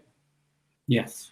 Okay. Yeah, so it's a museum or something now, I think. One place in the world that doesn't have the COVID in it is the Astrodome, because nobody's been there for 5 years. Will there be trash cans used, though? You'd have to flatten you'd have to get the monster truck stuff out of there. You have to flatten the floor back out and put a hardwood. But that nobody would catch it from the building. Right? So here's the interesting part, because sports talk, as we're trying to do, and again, I'm very much enjoying. I can't thank you guys enough. I don't know if anybody will actually want to listen to this, but being part of it has been enjoyable enough. Yeah. But I got to say this. You guys know me probably better than most, and you guys know that the type of person that gets on my nerves the most are people that don't need me to like them because they like themselves so much. I don't like folks that give themselves a pat on the back a lot. But I have to give Northland Sports Page a pat on the back. And to you, Dave Cook, and to you, Topher Davis, and even to myself, Brian Prudhomme, because I don't think we've said our names here throughout the course of this, which that's something we normally do when we're on the radio. If you've looked at Twitter during this, as I call it, the COVID-19 era, all of the sports pundits are now starting to do what we have done since this show started. Topher, I go back to, it was either the section semis or the section finals in high school hockey this year, and the WDIO camera crew stopped us and said how much they liked the show. And when I said thank you, they elaborated to say my favorite part is what's your favorite, or what would you do, or what season meant the most to you, or how does this work? And they liked the way that we relate it to whatever was going on at the time. Like we did the who made you love sports. We did that the day after Valentine's Day. We did the top 3 players in X, Y, and Z's team's history. We did win play show for the Kentucky Derby. We've made things like that happen. I look at Twitter now, and that's all everybody's doing, and I want to join in, but I'm going, we did that. But So I don't know if this is a good thing or not, but apparently the Northland Sports Page was way ahead of pandemic times. We were prepared for a global pandemic better than anybody. Yeah, we had the fun subjects built in, the true playground stuff built into the show, and now that the guys at 1500 is the one that I laugh at the most, because it's almost like they've listened to our show and said, "Oh yeah, that topic and that topic." Right. I want to chime in, but I'm like, wait, I'll just go back to the podcast from last April. What did I say? Yeah, that's right. Send them the link to the podcast. Here's my answer. Right. It's interesting, though. And another one that I've come up with that we originally thought we were going to do on March 21st before the proverbial plug got pulled until further notice. I am now, again, 3 weeks of the day since I left the house. And I'm quarantined with my wife and my 2 dogs, and I love them to death. From a sports perspective, and we can go sport by sport because we take longer when we do, and I think it makes it easier rather than trying to narrow it down and think out loud forever. Which sports figure would you want to be quarantined with? There's a lot that goes into that, isn't there? Right. Tell me you're busy. You got time. From a passing the time kind of thing, wouldn't it be fun to be quarantined with like Jim Cott, because he has, he's eloquent and he's been around forever. So you'd have stories probably for a month, you'd hear Absolutely. a different story. Yep. No, that was a good example for me. I would always want to talk to a legendary athlete just to soak in what I didn't get to see from them. You know, my relationship with my dad made Tony Oliva one of my twins' favorites. I never saw him play an inning. I might need some help understanding him a little bit, but I would love to be quarantined with him. Okay. If I go to legendary players, that'd be part of it.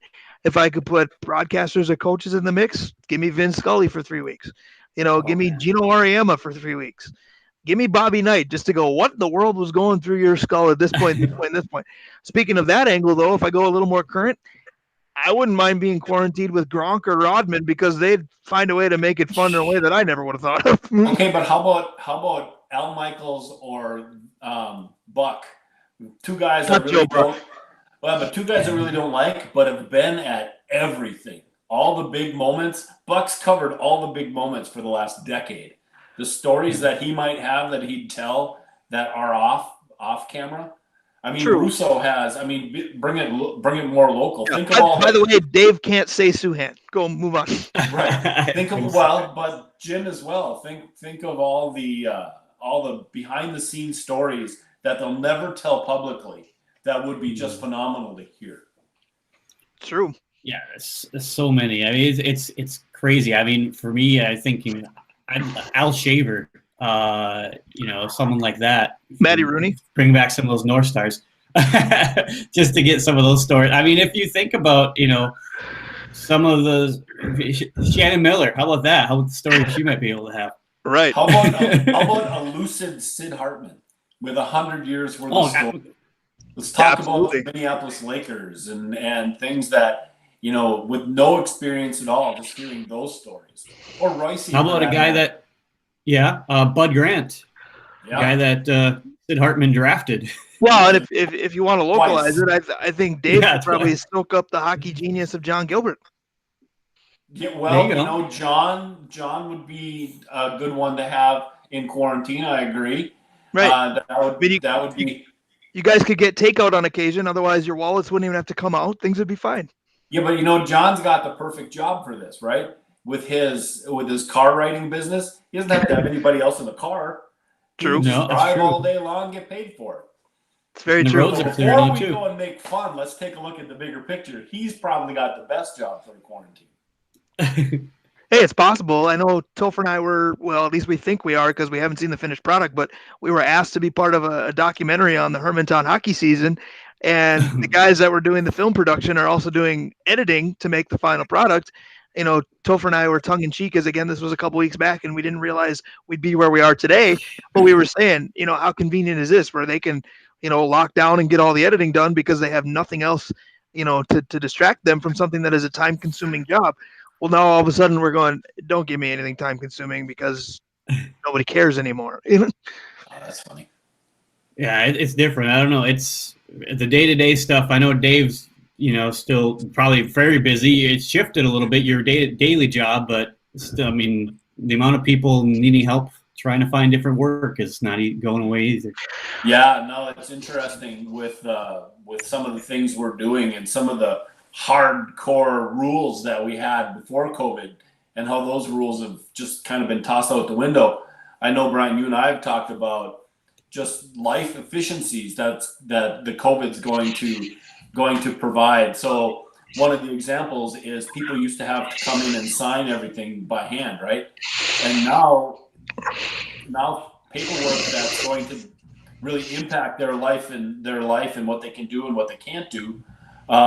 They don't have to come in and sign anymore. We can do all virtual signatures. If they give us the okay, we can write their name down on it. And, life has been busy at the work. Well, and I think you think about, even what we're doing now, that's the way that some interviews are conducted. Maybe not Google Hangout specifically, but Skype and Zoom and what have you. And it used to be that, this company must really want you if they're willing to do an interview this way or willing to let you work this way and you're different from everybody else. Now we're preparing for this probably to be the normal way. I mean, there isn't going to be a lot of in-person stuff, at least for the time being. We know that, but I'm wondering if we find out as a society that we can succeed doing things this way and it's safer from a health standpoint, and maybe it's cheaper from a number of different standpoints. Is this the way that we're just going to start doing things? I'm going to struggle with the social distancing piece, and people say it's because I'm an extroverted personality. That's part of it, but I haven't lost my method of communication with most of you. I mean, I still text more than anything else. I forget that my phone makes calls, honestly. I still keep in touch with those that I want to, but I think all of you guys can vouch for this. When I am physically in the same space as most people, I'm definitely a handshaker. I have kind of prolonged my dad's legacy with being a hugger. I'm at least, Topher and I or Dave and I, every game, 2 seconds before it starts, if we're going on the air, it's what? It's a fist bump. If we can't do all of those things anymore, man, I'm not going to know how to even act. You can do like when I was at Walmart the other day, and you can dress with your rubber dishwashing gloves, not the latex gloves, but I saw somebody with the big yellow gloves that covered them almost to their elbows, and the big mask. We can still shake hands that way, Brian. Well, I think what it's going to become is all the things that I used to make light of and do obnoxiously or an exaggerated style on purpose are now going to be the way to do things. I'm going to be doing a lot of the obnoxious way of like the Tom Hanks meme, or Josh Miron is going to be well ahead of his time with the guns. That's going to be how you treat people. Speaking of a guy that needs people around, holy cow, Josh is driving Josh nuts. Yeah. I talked to Ted Keefe the other day, and another guy who needs other people around, and yeah, he said that this is bothering him from that point of view where, he's a 6'5" hugger, which I'm not. So it's kind of, he's like, oh, I'm hugging you. And I'm like, yeah, dude, nope, but we're good. Yeah. For people that are super touchy, this has got to drive them crazy. Right. And generally speaking, I guess I'm not, but you claim you're not until you realize what you do on a daily basis. I'm an acknowledger is how I like to look at it. I shake your hand if I see you. I give you a fist pound if we go way back. I tease people that still high five. I'm reminded of the stand-up comic that is like, you're 40 years old. Why are you high fiving? Did you just score a touchdown? That kind of thing. But there is some sort of physical example of acknowledging that you appreciate the other person. And now we don't do that. It's just weird. Even to tie it back into the workforce for you, David, one of the first things we were taught in interviewing before technology took over was, you got a firm handshake. That's step one. Well, you got a firm handshake now. Get the heck out of my face. Well, and think about those people that need services like mental health therapy. We're all going to need it after this, and I don't even mean that as a joke. No, I just somebody that passionately needs it, like that medically needs it. I mean, how tough is this for them to have to do a therapy this way? I mean, when what they really crave is the individual. I can't imagine. Let's get off this topic. God, I know. We have this topic conversation. We can have this every day morning at 8. All right. So I want to close with this, and if you guys want to close, it's only because I'm noticing that 2 hours is about up if we keep this in a show format.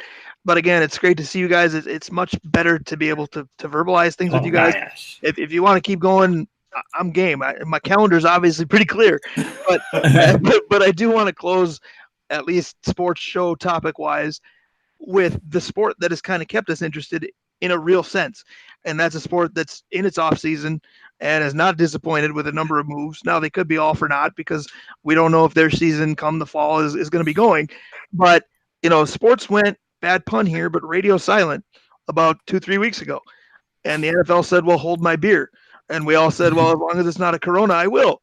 And all of a sudden they made every blockbuster move that you could just about imagine. We could start with the team that's most important to us locally. The Vikings have been a roller coaster because the very first day of NFL free agency, it was like, oh, they did pretty well here. CJ got inked, Kirk got extended. I'm not against that. There are many that are, but Kirk got extended, and I thought that was an okay move.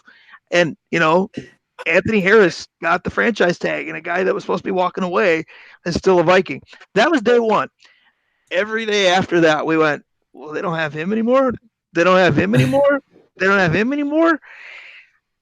I don't want to use the word rebuild, but I'm real curious what the end goal is here, at least for the upcoming season. Yeah, I think that it's really interesting. I think Zimmer's betting on himself. Diggs is gone and all that. They didn't have a cornerback in the building who's healthy or not in danger of being suspended for the half year. I mean, Hughes got hurt in his last game, and Holton Hill is, one bad decision away from we'll see it next year. Right. COVID or not. I mean, if COVID wipes it out, then we're not going to see him till 2022. Right. So Zimmer's got to be thinking, all right, I'm going to go find some low-priced, physical cornerbacks and teach them how to play the game. Mm-hmm. Yeah, I think you're right that he is betting on himself because the defense is going to look considerably different. And he's banking on him being able to retool it and to coach those guys up and to keep that machine rolling. He thinks maybe he's Bill Belichick, I guess, and trying what he can maybe try to keep that thing going. It's going to be interesting. Yeah. Well, I think the reality of it is your corners are your only abyss. I mean, it's a big one in a pass-happy league. Mm-hmm. It's a huge one. But I look at the D-line, and again, I like Shamar Stephen more than anybody in this conversation. I like Jaleel Johnson. I think Afedebo is going to be all right. I'm disappointed that Everson Griffin, at least for now, won't be coming back. But here's the surprise factor. He took to social media to say goodbye. Nobody's picked him up yet. So I'm wondering if both sides of that negotiation at some point maybe have a mea culpa and say, well, why don't you come back? We'll just come back for a little less than maybe you thought you were going to get. I don't think it'll happen, but until he's elsewhere, it's obviously still possible. I also think that whoever's the opposite side defensive end from Danielle Hunter could have a field day because of the amount of attention that Danielle Hunter is going to get. I think the D-line's pretty good. I still think the linebackers are pretty good. Kendricks and Barr are darn good. Your two safeties are pretty good. Anthony Harris and Harrison Smith are pretty good. You just don't have anybody that can cover the pass at all. And now, all of a sudden on the offensive side, whether you're a Kirk Cousins fan, which I kind of am, I wasn't when they signed him at all, but watching him play, I've become one more than most people. Now, all of a sudden, the Kirk Cousins apologists have a different excuse now because it used to be, well, that the offensive line is garbage, and on paper it still is. But now if Kirk Cousins struggles, it's, well, besides Adam Thielen, who's he throwing to? Yeah, it's nice to hear that you like nose tackles better than most. In your defensive line breakdown there. They've got nose tackles. They don't have 3-tech, and for that. Oh, but wait a minute. The Pierce pickup from Baltimore is pretty good. Yeah, he's a nose tackle, Brian. He's the same size as Linval. You got Steffens, who's a great nose tackle, playing 3-tech. You got Armani Watts, who's a really nice nose tackle, also in the mix. Jaleel Johnson hasn't done anything. He's that defensive line is frightening.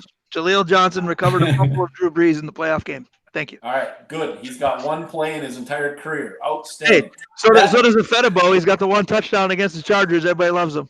8 sacks last year. Even Kirby's getting mad at you. I don't know if you guys can hear that. The Vikings defensive line scares me to no end because if there's no pressure except for Daniil and no cornerbacks, they could get lit up. That's frightening to me. I certainly can understand that because it's always the chicken or the egg question. Is a team that gets passed against well, is that the fault of the corners not being able to cover or having to cover too long? And I do think that's obviously the $1 million question. Of course, my take is I don't dislike the D-line as much as you do. Dave, I want to give you one more question because we're kind of battling here, and then I'll let Topher chime in. Your thought on bringing in a corner and letting Mike Zimmer prove himself as the corner whisperer. You've always used Dre Kirkpatrick as the example. I know. Guess who's available?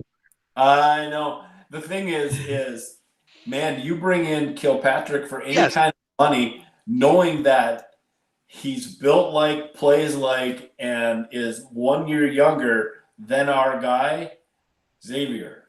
I mean, the path is eerily similar. Well, here's the thing. If everything that we said before we got into this little debate is true, if you're Mike Zimmer and you're betting on yourself to be a corner whisperer, you should bring in at least one guy that has taken more than a handful of NFL snaps. Mm-hmm. And why not bring somebody in that you've got a history with already? Unless that history means that he doesn't have it. Because Dre Kirkpatrick is available. Most guys that have played for Zimmer everywhere but here speak wonderfully of him. Some guys that have left here don't seem to, but take your chances. Although I'll go this route. Again, remember how excited we were? It wasn't a corner, but remember how excited we were when George Iloka got inked here. He's one of those guys that, again, the Wikipedia page has MIN, but he didn't really do anything. What about reaching back out to Captain Munnerlyn and trying to take care of that slot spot? That's the name that I keep hearing, just because he understands how important Zimmer was to his career. Well, the slot spot to me is the only one that surprised me that he's gone, and not because I thought he was any good, but because Mac Alexander signed with the Bengals for next to nothing. Right. That didn't seem like something. Yeah, didn't seem like something we couldn't afford. Trey Wayne's got a boatload of money. Kudos to him. But I also think Trey Wayne's was viewed as very, very good by fans here because, again, you look at who you play the opposite of in the position. Xavier Rhodes covered receivers about as well as I would, so Trey Wayne's looked awfully good. Mac Alexander never really impressed me outside of a handful of games. He was better last year than when he broke into the league, but he seemed like bargain basement, and we didn't want it. There had to be a reason. Well, everything I've read said that Zimmer kind of worked him to play in game 17, and he wasn't very happy about having to play in game 17 with an injury. And so it sounds like Mac just said, well, if that's what you think of me, I'm out of here. But that's, again, the Zimmer here versus guys that played for Zimmer everywhere else, because, I think of, and his name escapes me right now, and it's bugging me, Red Ellison, the tight end that, was fairly good here and then went to the Giants and not as good here, but even he and his father complained about Mike Zimmer here. And it just is a surprising thing to hear. Right, yeah, and it's interesting. But you're right, there is a huge abyss at the cornerback position, and Zimmer credits himself as a cornerback whisperer. I mean, he's still riding on Deion Sanders' coattails a little bit, talking about that. And so I don't know, but he talked about bringing Terrence Newman back last year. Can you imagine something like that? At this point, he's going to let Jerry Gray play. Right, yeah, but I do worry about that, but I'm more concerned about the Vikings offensively than defensively. I do think the defense will still be stronger, but their offensive line and the lack of a wide receiver behind Thielen, and what does losing that other wide receiver do to Thielen? Like, how does it, not having Stephon Diggs there, what does it do to to his ability to be open? So Topher eventually said Stephon Diggs. I liked when he called him that other wide receiver. I thought maybe that's how unceremoniously he left town. Because the Diggs trade is so difficult to read. And anything that involves a ton of future picks is going to be difficult to read until we do this show 5 years from now and realize who those picks became. And we go, oh, great, or oh, whoops. Because you have to look at it the same way the Percy Harvin trade was looked at. When Percy left, it was, what are they doing? And then you realize who those picks became. And for a few years, it was, thank goodness they did that. So you look at Diggs and you go, man, they made a haul for a guy that didn't want to play for you, and it was pretty obvious. But then you also have to look at it and go, so our passing attack has two really good tight ends, Rudolph and Irv Smith Jr., and then you've got Thielen, and I like Tajay Sharp, okay? But I liked him replacing Laquan Treadwell. 4 shows ago, our last show in the friendly confines of 4th Street, when we said what position or what player needs to make a giant leap in honor of leap year. For the Vikings, I said WR3. I don't know who it is, but whoever wide receiver 3 is needs to take a big leap. They signed a pretty good wide receiver 3. Problem is they're asking him to play wide receiver 2. Yeah, that's true. The other thing with Diggs, I think we're going to miss, he was the one guy that was always in Kirk Cousins' ear. Mm-hmm. And like in the Denver game last year where he just kind of lost it, and all of a sudden Cousins reacted, and he looked like the guy we hoped he would. I don't know if hopefully we find out that Cousins can self-motivate, but it seems there's times on the football field where he's not able to get out of his own head. And Diggs was the guy that could get him there. Well, and we're not privy to this, but my question right away would be, is it self-motivating or is it annoying? Because you look at Dante Culpepper, for example, and there's no question, just based on weaponry, just like you could say about Kirk Cousins, Dante is better with Carter and Moss than he would be with just Moss. And Cousins should be better with Diggs and Thielen than just Thielen. But then you look at Culpepper, the quarterback, he was better when Chris Carter was done. Yeah. He just did his thing, and Chris Carter wasn't nagging him all the time. And I'm saying this as a guy who absolutely loves Chris Carter. But you get rid of a guy that maybe, nobody likes anybody that all they do is constantly tell you what you're doing wrong. Yeah, but Right. you got to look at timeline there too, because when Chris Carter left, that's just about when Dante had figured out how to play quarterback in the NFL. And so Chris Carter was all over a kid that didn't have any idea what he was doing. By the time Carter left, you had a quarterback. And so Yeah, but Cousins played he in got Washington before. He didn't play NFL football until now. Well, and then aside from the Vikings too, I mean, the NFL made just a plethora of head scratching or at least eye opening, eyebrow raising, insert cliche here, moves, headlined by Tom Brady to Tampa, obviously. And even if that wasn't the headline move, the national media made sure we felt it was. Yeah, that's such an interesting move because Bruce Arians is noted as a downfield attack the defense offensive coordinator and now head coach. And Brady's kind of a West Coast guy. I don't know how that's going to work. Well, I think we're going to find out if he still has an arm or not. He claims he does. That offense is going to give him a chance to prove it. Amen. Yeah, exactly. He's got a couple wide receivers there that he can work with, but it's going to be weird. It's going to be weird seeing him in that Tampa Bay uniform. And how are you feeling if you're a Bucs fan right now? Because you're so excited, and now there's all this uneasiness of whether or not you're going to get to see Tom Brady playing in your. I'll tell you how you're feeling. You're feeling like Twins fans who knew they had Josh Donaldson. Did you just compare Tom Brady to Josh Donaldson? Yeah, why not? You got to have some statement out of this, don't you? Oh, I love it. So what about Cam? What do you do if you're Cam Newton? Because here's a guy that I hope somebody signs you, honestly. Well, but he's borderline been the face of the NFL over the last 6-7 years, and not seriously, but he was one of those guys that was the face, and now he's gone and isn't playing anywhere, and it doesn't, listening to conversations and podcasts and reading a little bit, it doesn't sound like there's a ton of, hey, we got to get Cam here conversations. Well, I feel like, to tie it all back in, we started the beginning of this show talking about all these classic broadcasts we're seeing and how we're reminded of names that had really good stretches and then you forgot about them. I feel like Cam's really good stretch and then forgot about him happened maybe more rapidly than it should have.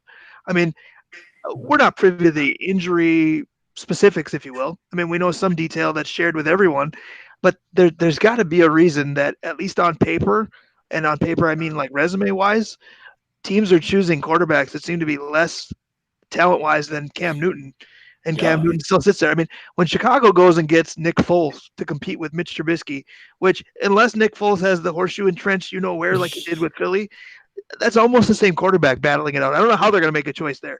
At that money, too, by the way. At that money. Foles is expensive. Right. And I like Phillip Rivers certainly more than Topher and more than most people. But when Indy picks Phillip Rivers before Cam Newton, you go, okay. And when honestly, though, Cam was not available when that was done. Right. But then when it was, if the Chargers are still going to sit on resting their laurels on Tyrod Taylor versus Cam Newton, you're going, okay, if New England doesn't really know who their quarterback's going to be instead of taking a flyer on Cam Newton, something doesn't register. The Vikings brought back Sean Mannion when Cam Newton could have at least been an option. I mean, they couldn't have been. With the cap situation, it couldn't have been, but we can go ahead and throw it out there. Yeah, can you believe they brought back Sean Mannion? I'm sorry. If I like it because it gave me a reason to think of you.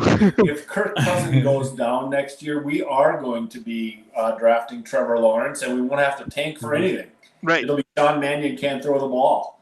Right. Well, I think you're right. I think that Cam not being with the Chargers is really surprising and telling because he's the same kind of quarterback that Tyrod is. It would be a really nice dovetail, and you're right. They haven't even looked at him as far as we know. Yeah, the Chargers is where it makes the most sense for Cam Newton, and him sitting out there for a while is kind of telling as what, NFL front offices might think of his ability at this point, and they might know more than we do, but it was a pretty big fall when he was playing in the Super Bowl just a few years ago. Super Bowl was that against the Broncos when Peyton Manning beat him. It's crazy how fast that went down. Is some of this not just his ability, is some of this, and again, I'm not making a comparison, just like I didn't mean to directly compare Donaldson and Brady. I'm not directly comparing Kaepernick and Newton, but is some of this, they don't like the act that is Cam Newton either? Wow. Cam is Cam is the Superman guy, but he's really not been a negative on the field. And you never hear about how Cam has destroyed the locker room, anything like that. That would be right, but there's interesting more to know. baggage than people know. Yeah. I feel like there could be. I don't know. It's interesting to see, and we just lost Dave's video. It looks like there he is. Oh, there he is. Yeah, I'm gonna get a charge cord, guys. I'll be right back. All right, so I will openly admit what I was doing too. The Score app that I swear by, we use it for NFL Pick'em. At the time that all these NFL moves were happening fast and furious, they had an off-season tracker page. And I was trying to find it again. They no longer have it, and we haven't been on the air in 3 weeks. I'm trying to remember. There were so many big moves. I've got to be missing some obvious ones, but it was just life as we knew it was like a snow globe being shook continuously. And the NFL moves were a nice way to pass the time at first, and now enough time has passed that you're trying to remember, wait, who went where?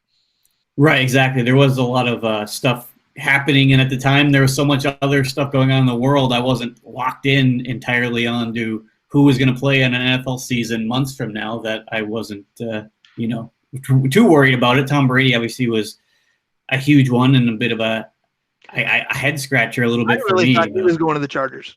I thought the California. That's what made the most sense for me. Yeah. Yeah. And I know that there was talk about the Niners being interested in him as well and him going home there. But I think that was ridiculous because Jimmy G didn't do anything worthy of losing his job, I don't think. So Jimmy G would have been Wally pipped just because Tom Brady was available. Right, and it's kind of ironic because that's almost what happened in New England the first time. I think that's maybe what started this whole Tom Brady wanting to get out of there.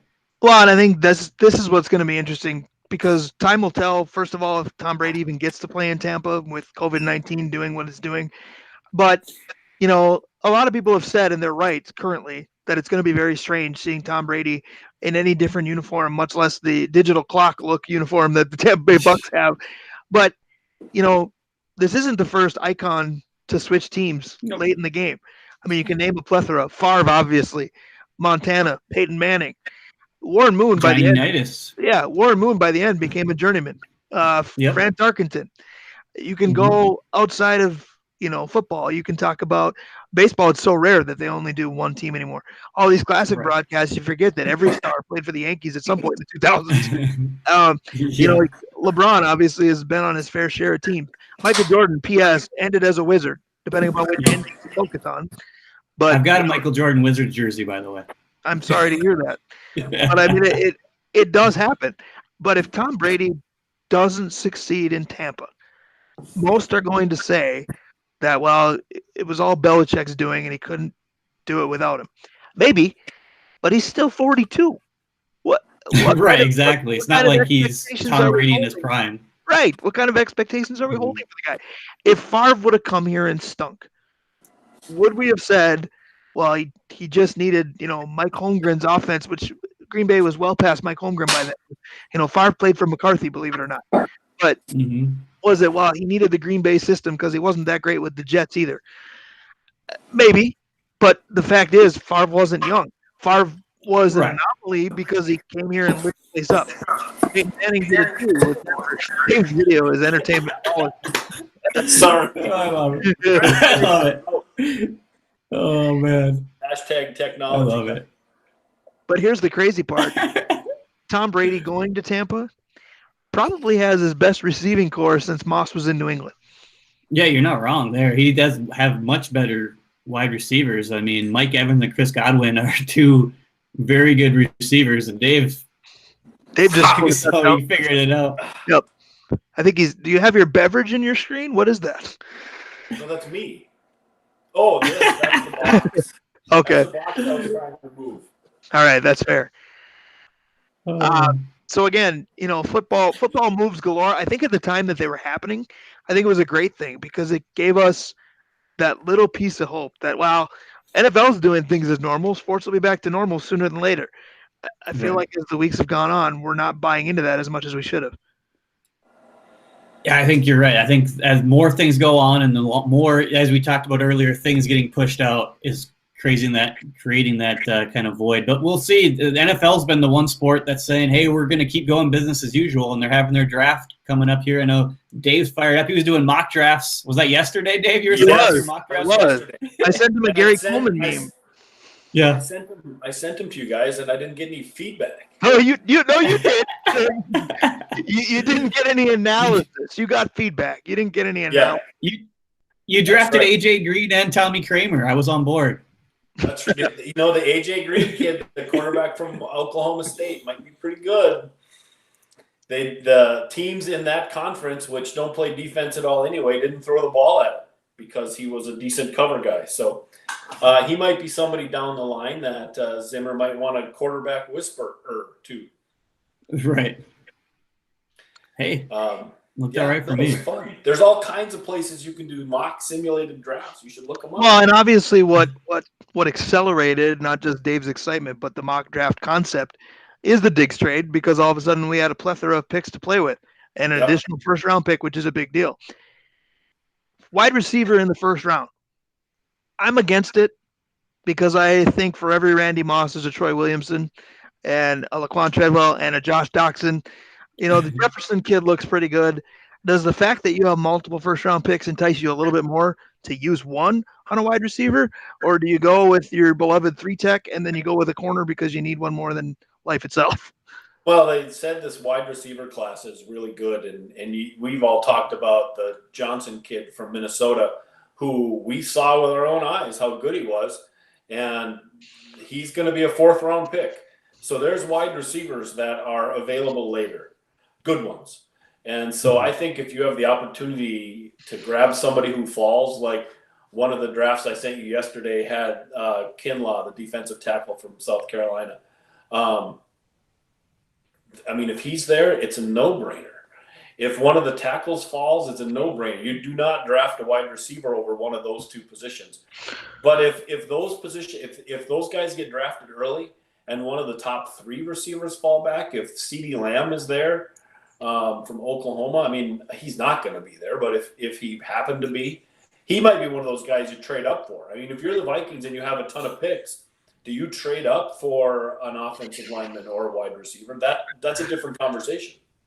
I would hope if one of your first 2 first-round picks is not an offensive lineman that your fan base would turn on you. I would think that you could package. I'm big on proven players at skill positions. I think you can mold trench positions. I would think you could maybe package some picks to get a proven wide receiver to some extent. Something a little more than the sharp kid that played at Tennessee Tennessee would give you.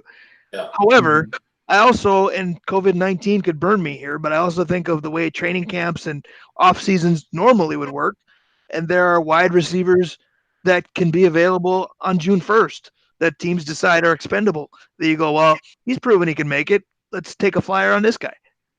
With Kirk Cousins there and Cook being settled and Thielen and Rudolph, I think you're right. I think if you were able to draft a stud guard who can play in that offensive scheme and then go get 2 or 3 veteran wide receivers who know how to get open and catch a dang ball, I agree. I think that, that would be a better way to spend your resources than drafting the 4th or 5th best wide receiver with your first pick in the first round because the other guys are already gone. That's what scares me. The Jefferson kid from LSU, is he a good wide receiver? Yeah, but do you spend your 22nd draft pick on him? I just don't know if you do that. Right. I feel like there are bigger holes that need to get filled unless you're in the top 5 picks and there's a Julio Jones waiting for you. A sure thing. You don't. It's tough to find those guys. There's too many wide receivers, skill guys that don't pan out in that first round. You remember when Detroit 15 years ago. Every year they drafted. They drafted a wide receiver who failed until they finally got Johnson.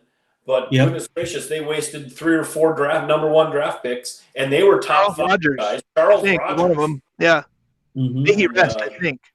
Yeah, and that's I think what Brian's point is that for sure, all those guys the Raiders drafted for years because they were fast. That didn't. Darius Hayward Bay. Yeah, Hayward Bay. Or I if remember you listening ask to Rex that Ryan, draft. apparently Amari Cooper was a horrible draft choice too. Well, Amari Cooper's a really good example. There's a guy that's making a ridiculous amount of money. He's okay. I mean, he's better than okay. He's good, but he's not Julio Jones, right? Right. I mean, and yeah, look at the money he got. So in one way, you have to be careful as well of where you spend your resources, and that's why I think with this draft, you really have to know who your guys are and your scouting staff, because you're not getting a chance to take a look at some of these medicals. Your scouting staff's got to be really good, and if it's not, you could really this offseason could screw a team up for a decade. But you've just recapped. You've just recapped what confused everybody though, because you probably aren't going to know how the Stephon Diggs trade worked out for the Minnesota Vikings for 2 to 3 years, and that makes sense from the way the trade was constructed. But the way the rest of the team in some key positions is built, you don't have 2-3 years to wait, because by the time you know who won the Diggs trade, who's your quarterback? But there's where you see a cornerback and a 3-tech could impact right away. So what you said, Brian, about as far as getting veteran receivers, that's why you wouldn't go get a receiver in the first round. You could get those other positions.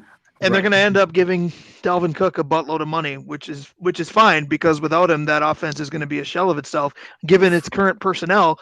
But in this current state of the NFL, throwing a boatload of money at a running back to be your staple, Florida State or not, is a weird concept. Yeah, it is. For sure. Yeah, it doesn't happen very much.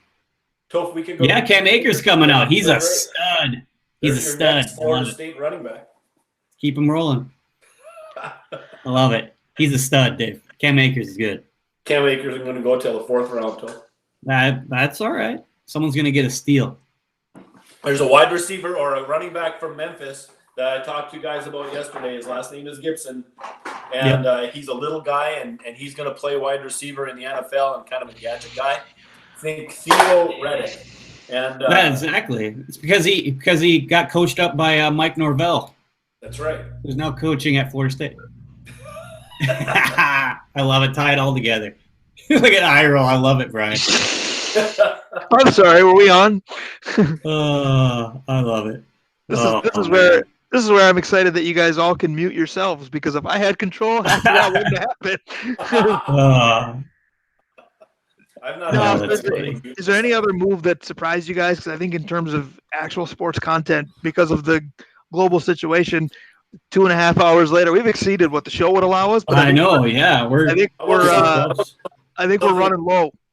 Something that hasn't happened yet, and that is Dak Prescott not getting a contract from Dallas. And Dallas just signed the defensive end from the Raiders who failed 15 drug tests.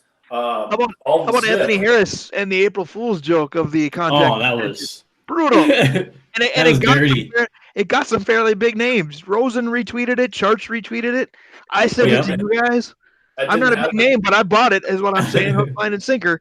I was trying to do the salary cap math going, Brzezinski really is smart, because I don't know how they did that. Wow, so that didn't happen? Right. Okay, it didn't happen. So I knew the Harrison Smith thing didn't happen because you told me that. But no, I said both of them are April Fool's BS. No, you said it came from the same guy, but I didn't mean the first one was wrong. Oh, because I was trying to set you up to get you on my own April Fool's joke, because I had bought fake Adam Schefter's April Fool's joke. Yeah, Harris is still just a 1-year franchise tag guy. I trust Brian. Now I've got I trust Brian. Now I reevaluate. No, that was my way of just make sure your wallet's still there. But that was my way of admitting that I fell for a bad April Fool's joke. And I jumped on Twitter to see if Harrison Smith was still part of the Vikings. I couldn't believe it. I just assumed that I had missed something, because the tweet only had what it had. So I automatically Googled Anthony Harris, clicked on news, and was looking for some credible source to give me further details, or even an article that said, last week the Vikings had placed the $11.5 million franchise tag and had wanted an extension. And the only thing I could find was that the Vikings were still considering an extension, and that Kevin Stefanski might still be rumored to trade for every single player he had here.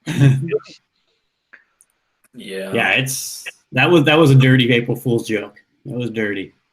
Yeah, I think this year they all were. Even the Right. parents, Yeah. This year. even the parents that tried to convince kids they were going back to school, not funny this year. Yes. Right. Mm-hmm.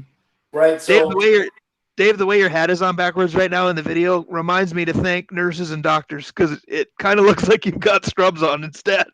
that the hat's on specifically right now to remind me before the show is over that I have a goodbye to say. So when Well, we're I think you should say it at this point because again we've Yeah, we taken can wrap up the measures. recording portion at least. Yeah, we've taken different measures to create a show, and we've taken our own length of time as well.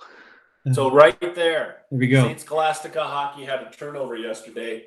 Tim Mattson, their head coach of only a couple years, pulled the ripcord and decided to head back east, where his wife is from. But it's disappointing that the Saints are again looking for a head coach.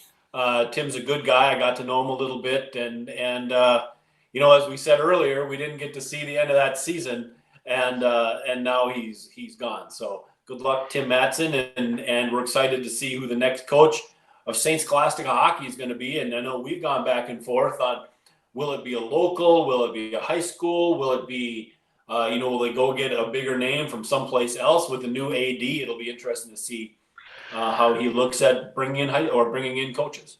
I think that's a big part of it. I think maybe the first $1 million question is, will it be? I mean, how do you, there are a lot of us that are, and I say us because I'll just admit I'm one of them. There are a lot of us that are jobless right now, and how do you apply for any kind of job anywhere and know what kind of stability is behind it? I would think certainly athletics will be part of that. We'll wait and see. I want to say another goodbye, and Topher, maybe we can split this because I work in Saints Athletics Communications now. But before that, I worked for UMD Athletics Communications first. And one of the people that was always beyond nice to me and beyond good at his job and was quick with a laugh, quicker with the information you ever needed. And just, again, not to hammer the same point home, but I'd run out of superlatives. Maybe the most genuine person in Duluth sports that I knew for a long time. To see Bob Nygaard's position eliminated, and this is not COVID-19 related, everybody has their reasoning. Budgets are budgets. I'm not going to get angry at anybody, but it's disappointing, and I just want to give that guy every amount of kudos I can because to do your job well is one thing. To do your job better than the rest, that's how he did it. Yeah, exactly. I agree. It's going to be different, whenever life returns to normal, to go to Amsoil Arena press box. Yeah, exactly, and not have Bob Nygaard there. I mean, it's going to be weird. 37 years. I mean, that's a long time to be in a position. Certainly wish him well. I wish he would have been able to go out on his own terms a little bit. That's the one thing, but it's tough. But you need to do what they got to do, and I guess it's difficult. And then on the Scholastica side, Timmy Mattson not being able to see what he could have continued to build if he would have kept that culture going would have been interesting as well. So we'll see. Both those guys, hopefully we get the hockey season next year to find out what it's like without those guys around. So just for clarification, guys, Nygaard's position was eliminated, correct? Yep. Right. So he will not be replaced by anybody in that title. From what I understand, it's Brian Nystrom, who was, I think it's a different title, kind of second in command in athletic communications as well, is now the contact for the information that Bob would have provided.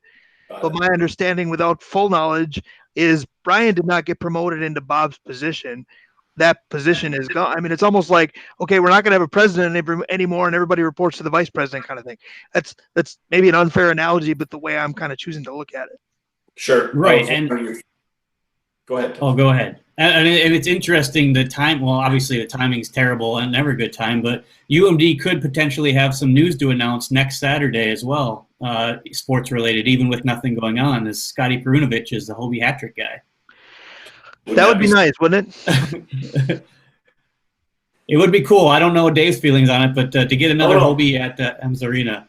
I got to announce Prudhomme quite a bit when he was in high school, so I've got to tie into Scott. I think that would be fantastic. In fact, Absolutely. It really shouldn't be a contest. He should be your guy. Well, I honestly think, and Scott Perunovich is a great way to cap it off, but I honestly think what the last 2.5 hours have proven are a few things.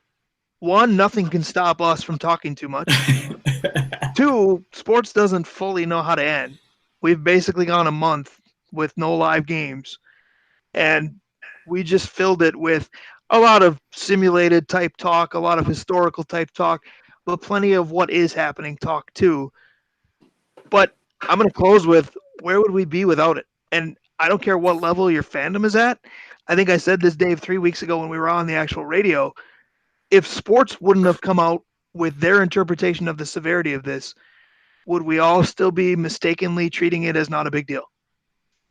Yeah, I think closing down leagues gave some Rudy Gobert opened all our eyes, pretty much. gravitas to a situation that, again, not to get political, but may or may not have been handled right to start with. And so when the league started to pull the cord, and all of a sudden a larger percent, and I'm going to include the Masters in that, and NASCAR, when those events also got pulled, people kind of took a step back and went, wait a minute, we probably need to take a second look at this. Yeah, I think you're absolutely right. That was, I know for me, when it all really hit and was like, this isn't something that is just going to affect a few people and is going on in other countries with, maybe lesser healthcare systems. This is happening, and it's affecting, when all these leagues start taking it seriously, and all the stuff that we had planned on happening, and, until the day they stopped, we were still planning on going to those games and doing everything. It was like, oh man, this is serious, and this is something seriously to take a look at. Well, Brian, because I contacted you first. It was when the Masters closed. It was like, well, what are we talking about? It's a bunch of healthy guys and 2,000 acres of grass. Why are we worried about that? Just kick the spectators out. Well, some of that might be true. Some of that might be true because golf courses are still trying to hold their own and being something that could still be possible as the rest of the world's quarantine continues. But I saw on Twitter the opposite angle of the Masters, where before the actual competition starts, there's all the senior members that are around, and then you've got a bunch of octogenarians having dinner together, and their susceptibility supposedly at that time was the highest. Obviously, we've gone on to know that age is kind of irrelevant. If you're going to get this, you're going to get this. But there was a lot of concern at that point. The whole thing to me is just weird, because if you think about how we started the show and we said, a month ago today, we were at the X kicking off the state tournament. In grand scheme, a month doesn't seem like that long ago. When you think about what we've gone through as a society, much less as individual people, the state hockey tournament felt like it was about 3 years ago, not a month. Yeah, it's true. All of athletics kind of starting to feel that way, isn't it? Right. Again, my broadcast season, with the exception of Saints baseball, which what I have done a few, yes, but my responsibilities were done. I was ready to unwind for a while. That while's been up for a while now. I'm ready to go do something. That's right. 100% right. I am. Yeah. I'm getting stir crazy, and we talked about this. We were so busy at the end of the year, end of the winter sports, that it was like, okay, well, this will be good. I get a break. Well, enough. I'm tagging out of the break. Let's get back at this. It's amazing how much it outlines the idea behind the word choice. When we choose to do things a certain way, albeit busy or unwinding or what have you, it's fine. It was our choice. When it's imposed by someone else that we do nothing, it's a lot tougher to handle. Yeah, that's true. Yeah, it's difficult for sure, and today has been therapeutic, though, that's for sure. It has been. Yep. What does PA call it?